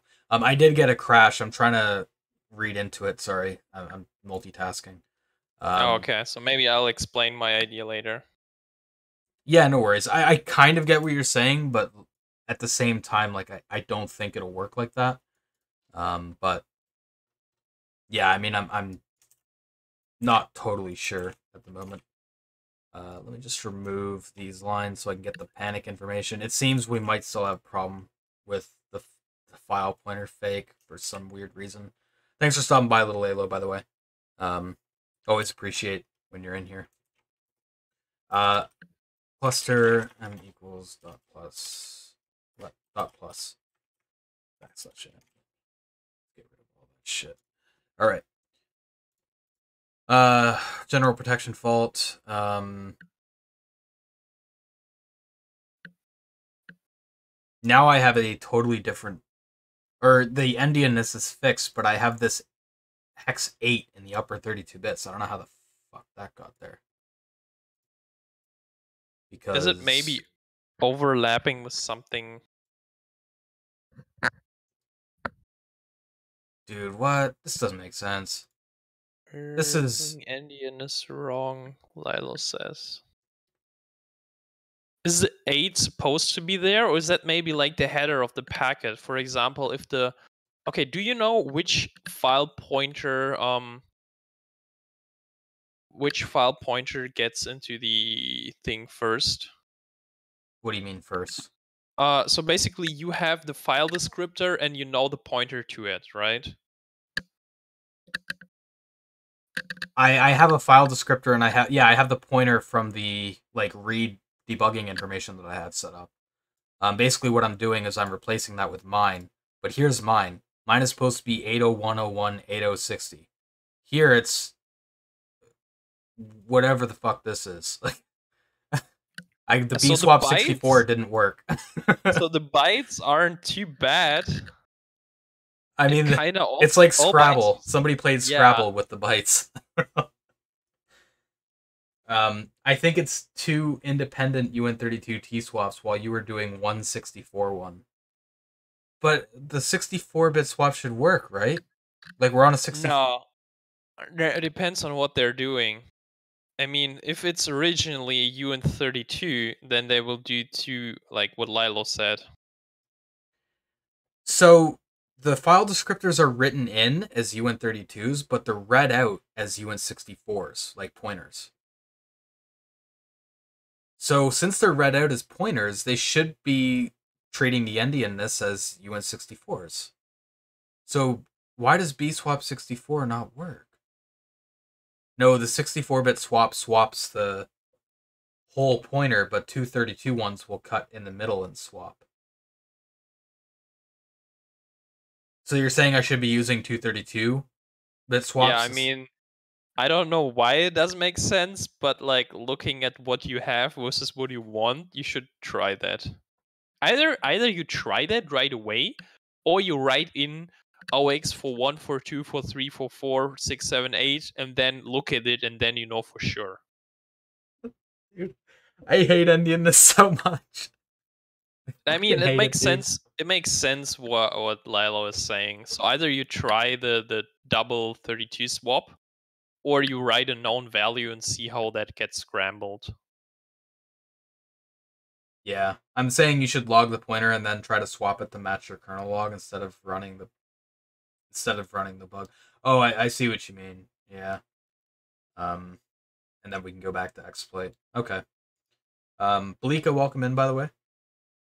Holy fuck, you sound like APL Fisher. I'm not sure Who's that? Yeah, I'm not sure who that is either. But I'm curious. Um, Let's real quick go back to stabilizing the exploit, because I think that will benefit your further debugging and may increase the reliability. well, the overlap failing doesn't even matter. I can just rerun it in that case. It doesn't like cause any problems really. The problem is Yeah, losing the but race. the race still. Let's focus on the race a bit. We can. I guess we can try. Yeah.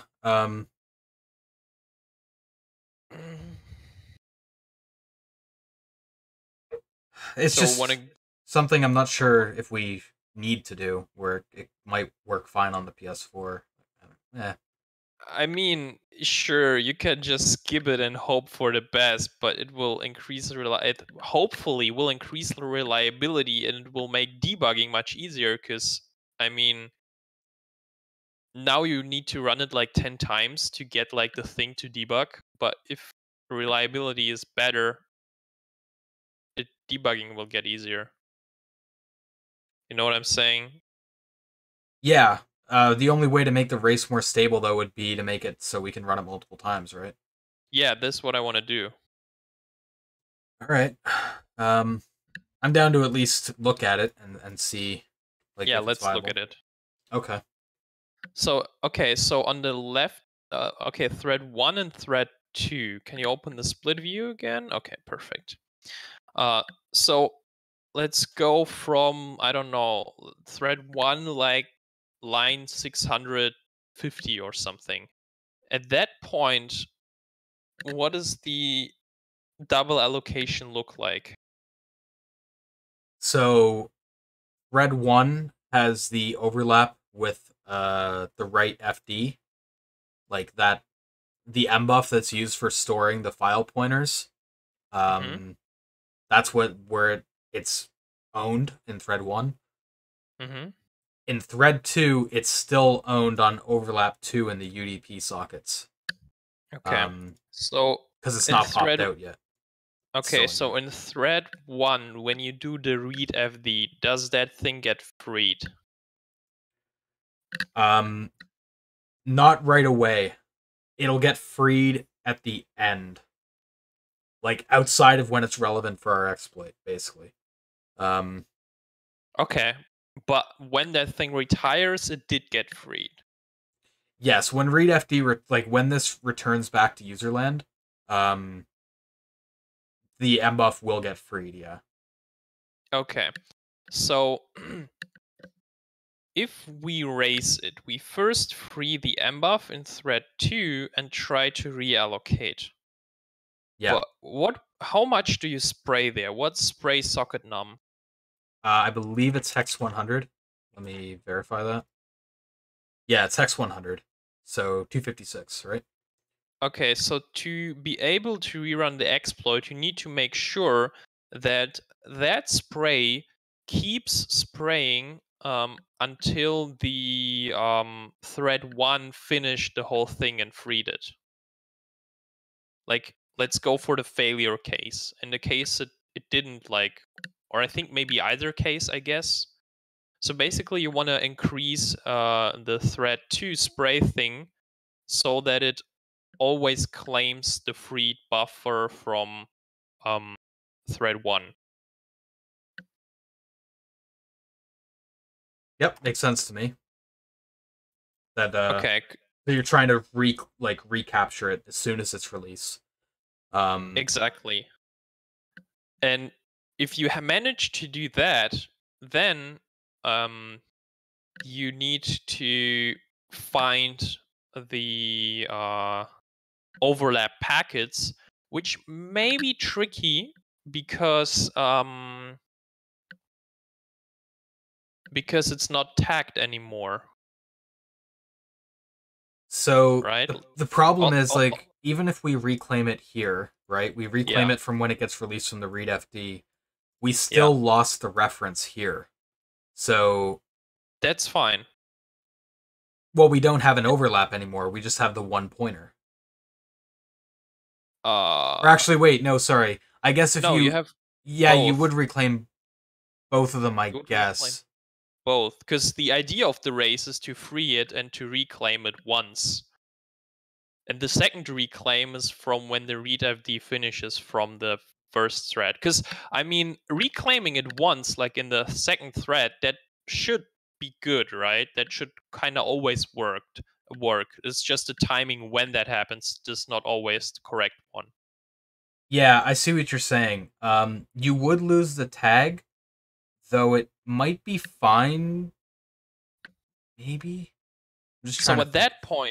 at that point, you have back the state where two mbuffs share the same buffer. And then you need to find a way to figure out which two, which is now a bit tricky since you don't have the tags anymore. You could maybe do a tag by setting up multiple fake file. Like, if you set up, like, however many you spray fake file pointers, and then you, But like, that would each be a unique identifier. wouldn't you need to leak all of them then? Well, we control what we're like. What I mean is, when we spray in the fake packets, right? Or the fake file pointers in the packet. Um, Oh, that's userland pointer, right? yeah, we control that. So we can set up a bunch of fake file objects in userland and then spray a unique one in each mbuff to, uh, and then like cross-reference with a mapping we set up so that we can see which one got corrupted. That said, I mean, you could Yeah, technically do that. that's It's that's perfect. Yeah, you are adding a That lot of shit in userland, but should also not like matter too much on memory consumption, right? it shouldn't be super big. Like, the file structure, I think, is hex 50 bytes in size. So hex 50 times, like, say you do like a 512 spray or something. It's not a ton. It's a few pages of data, I guess. Yeah, so that's perfect. So that way we have a way of identifying them. And if you can figure out, and then we're back at figuring out, okay, we have two mbuffs and we know exactly which two, because then you can basically have like an array and you know, okay, that mbuff should be that pointer, and if it's not, it's overlapping with that pointer, and that pointer should be that mbuff. So you basically know which two mbuffs overlap, right? Yeah. You would have to pass that mbuff off to thread 1 again. Like, you would have to have some kind of sync mechanism, which, man, Yeah, the WebKit exploit is like, or the WebKit ROP chain implementation of this is going to get a lot fucking harder when you get into shit like that. But so to sync up, you can just use the start thread variable. You just set it to 2 or something like that. yeah, it's just, have you actually like ever seen what the start thread shit looks like in in the WebKit exploits. Like actually, this might not be. Let me go to the 5.5 exploit. Should be in kernel.js start thread. So yeah, you can see this is the thread ROP chain that gets ran in 5.05. So it's like a NOP sled. Then it calls ioctl, but then you've got to restore the ioctl back to the thread base. Like threading running ROP chains and threads is a little bit weird. Yeah, you wanted to do that, so we're doing that. I'm down to try what you're saying, even if it's just for the VM stability. Yeah, like exactly. I would be okay with doing that. I would like I'm writing these down right now because I'm probably gonna call the stream soon. Sure. It's 5:30 my time, so. But just so you have like a plan. Exactly. And then if you can, so are you in your notes at that point where you can identify the two mbuffs? Yeah, so we sprayed the unique file pointers. We have two mbuffs with the overlap. Pass one of the mbuffs back off to thread 1, and then you rerun basically. Oh, you can just pass like both of them, and then in your initial like thread 1 file, just go back to the like you already implemented like everything from there, right? I have the right FD and everything in here, yeah. Yeah, just go up for wherever you have like the two overlapped mbuffs and rerun it from there. Yep, I could stick it in a function or something. Or just if you want to be super dirty, just go to retry. Go to labels. Yeah, I'm down to at least give it a shot. I'd kind of. So this is Sorry, go ahead. Yeah, this is kind of how you would fix that, because then if it fails, you can just in quotes safely rerun that, and then it will just keep trying. And if it fails, it should be fine, unless something else reclaims, which shouldn't really happen too often on the PS4. But that way you can just keep running it. Eventually, it might succeed. And for the other one, just with the free lists. Yeah, because mostly like the only time you're gonna blow up when the exploit fails is when the process exits. So as long as you don't exit, you should be fine. At least in the testing that I've done. Yeah, so I'd hope to get like RIP hijack in this stream. We are like super close. Like I know it would work if I had gotten the endianness right. But I am like kind of struggling to like stay conscious at this point. 5:30, so I'm not gonna take it all the way to code execution in this stream. We are really close though. Like next stream, we will definitely have code execution. I might just even take it to that off stream since we're so close. Once we get code execution, it's mostly going to be a matter of just porting it to the PS4, which we could, like, if we really wanted to be lazy, we could kind of do what Slirscovy did and compile what we already have into a ROP chain. I don't really want to do that. I'd rather do like a handwritten ROP chain because those tend to be a little bit more stable on the WebKit side. But we'll cross that bridge when we come to it. Obviously, I will be doing that on 5.05 when we get to the porting work. Maybe you could help me out with like getting it ported up to a higher firmware, because I don't really want to update any of my PS4s yet until I do the glitch attack. I mean, so I can totally do it for my version, but may not be upgrading further. Yeah, that's fair. So yeah, we could at least take it to like 7.02, or I think that's the version you're on, right? Yeah. And then once we have it there, it should be close enough where like taking it to 7.55 should literally just be a matter of offsets for like ROP chain gadgets and shit. Like it shouldn't be a major port needed from that small of a firmware jump. So yeah, I mean maybe we can do like a community stream then, like with Discord and people testing. That could be fun. That's I like that idea. But yeah, I mean, we can fake file pointers. We're super close. Once we get the file pointers faked properly, we can invoke an ioctl, get a kernel payload done. Yeah, so I don't know how long it'll be until we get it ported to PS4, but at least for a BSD POC, I think hopefully within the next couple days I'll have one done, and I'll give what you suggested a shot to try to rerun the race multiple times. But yeah, thanks for stopping in the stream. It was awesome that it aligned. It aligns with when you wake up when I do these later streams, so we can sync up, even though we don't have the planned streams anymore. It's Yeah. it's nice to be able to do that. Yeah, if I know like the day before, like I don't know, like what's that, 10 hours earlier or something, that you might do a stream, I can like not play Minecraft until 2 a.m. and then get up earlier, and then I can be available the full stream if you want. So yeah. I But would I tell mean, you, but sometimes I don't even know when I'm going to stream yeah, myself. that's fine. I just hop in and something, because if I play Minecraft till 2 a.m., I'll just sleep until 9. Don't bother getting up earlier. Yeah. All right. But yeah, I'm probably gonna wrap up the stream here in a few minutes. For those still around, I will mention that we do have our weekly podcast that might be interesting to some of you. I'll do some quick plugs. But yeah, we run a weekly podcast, 3 p.m. Eastern, 12 p.m. Pacific. Just talking about like weekly news topics, any interesting research papers or exploits that came out. So yeah.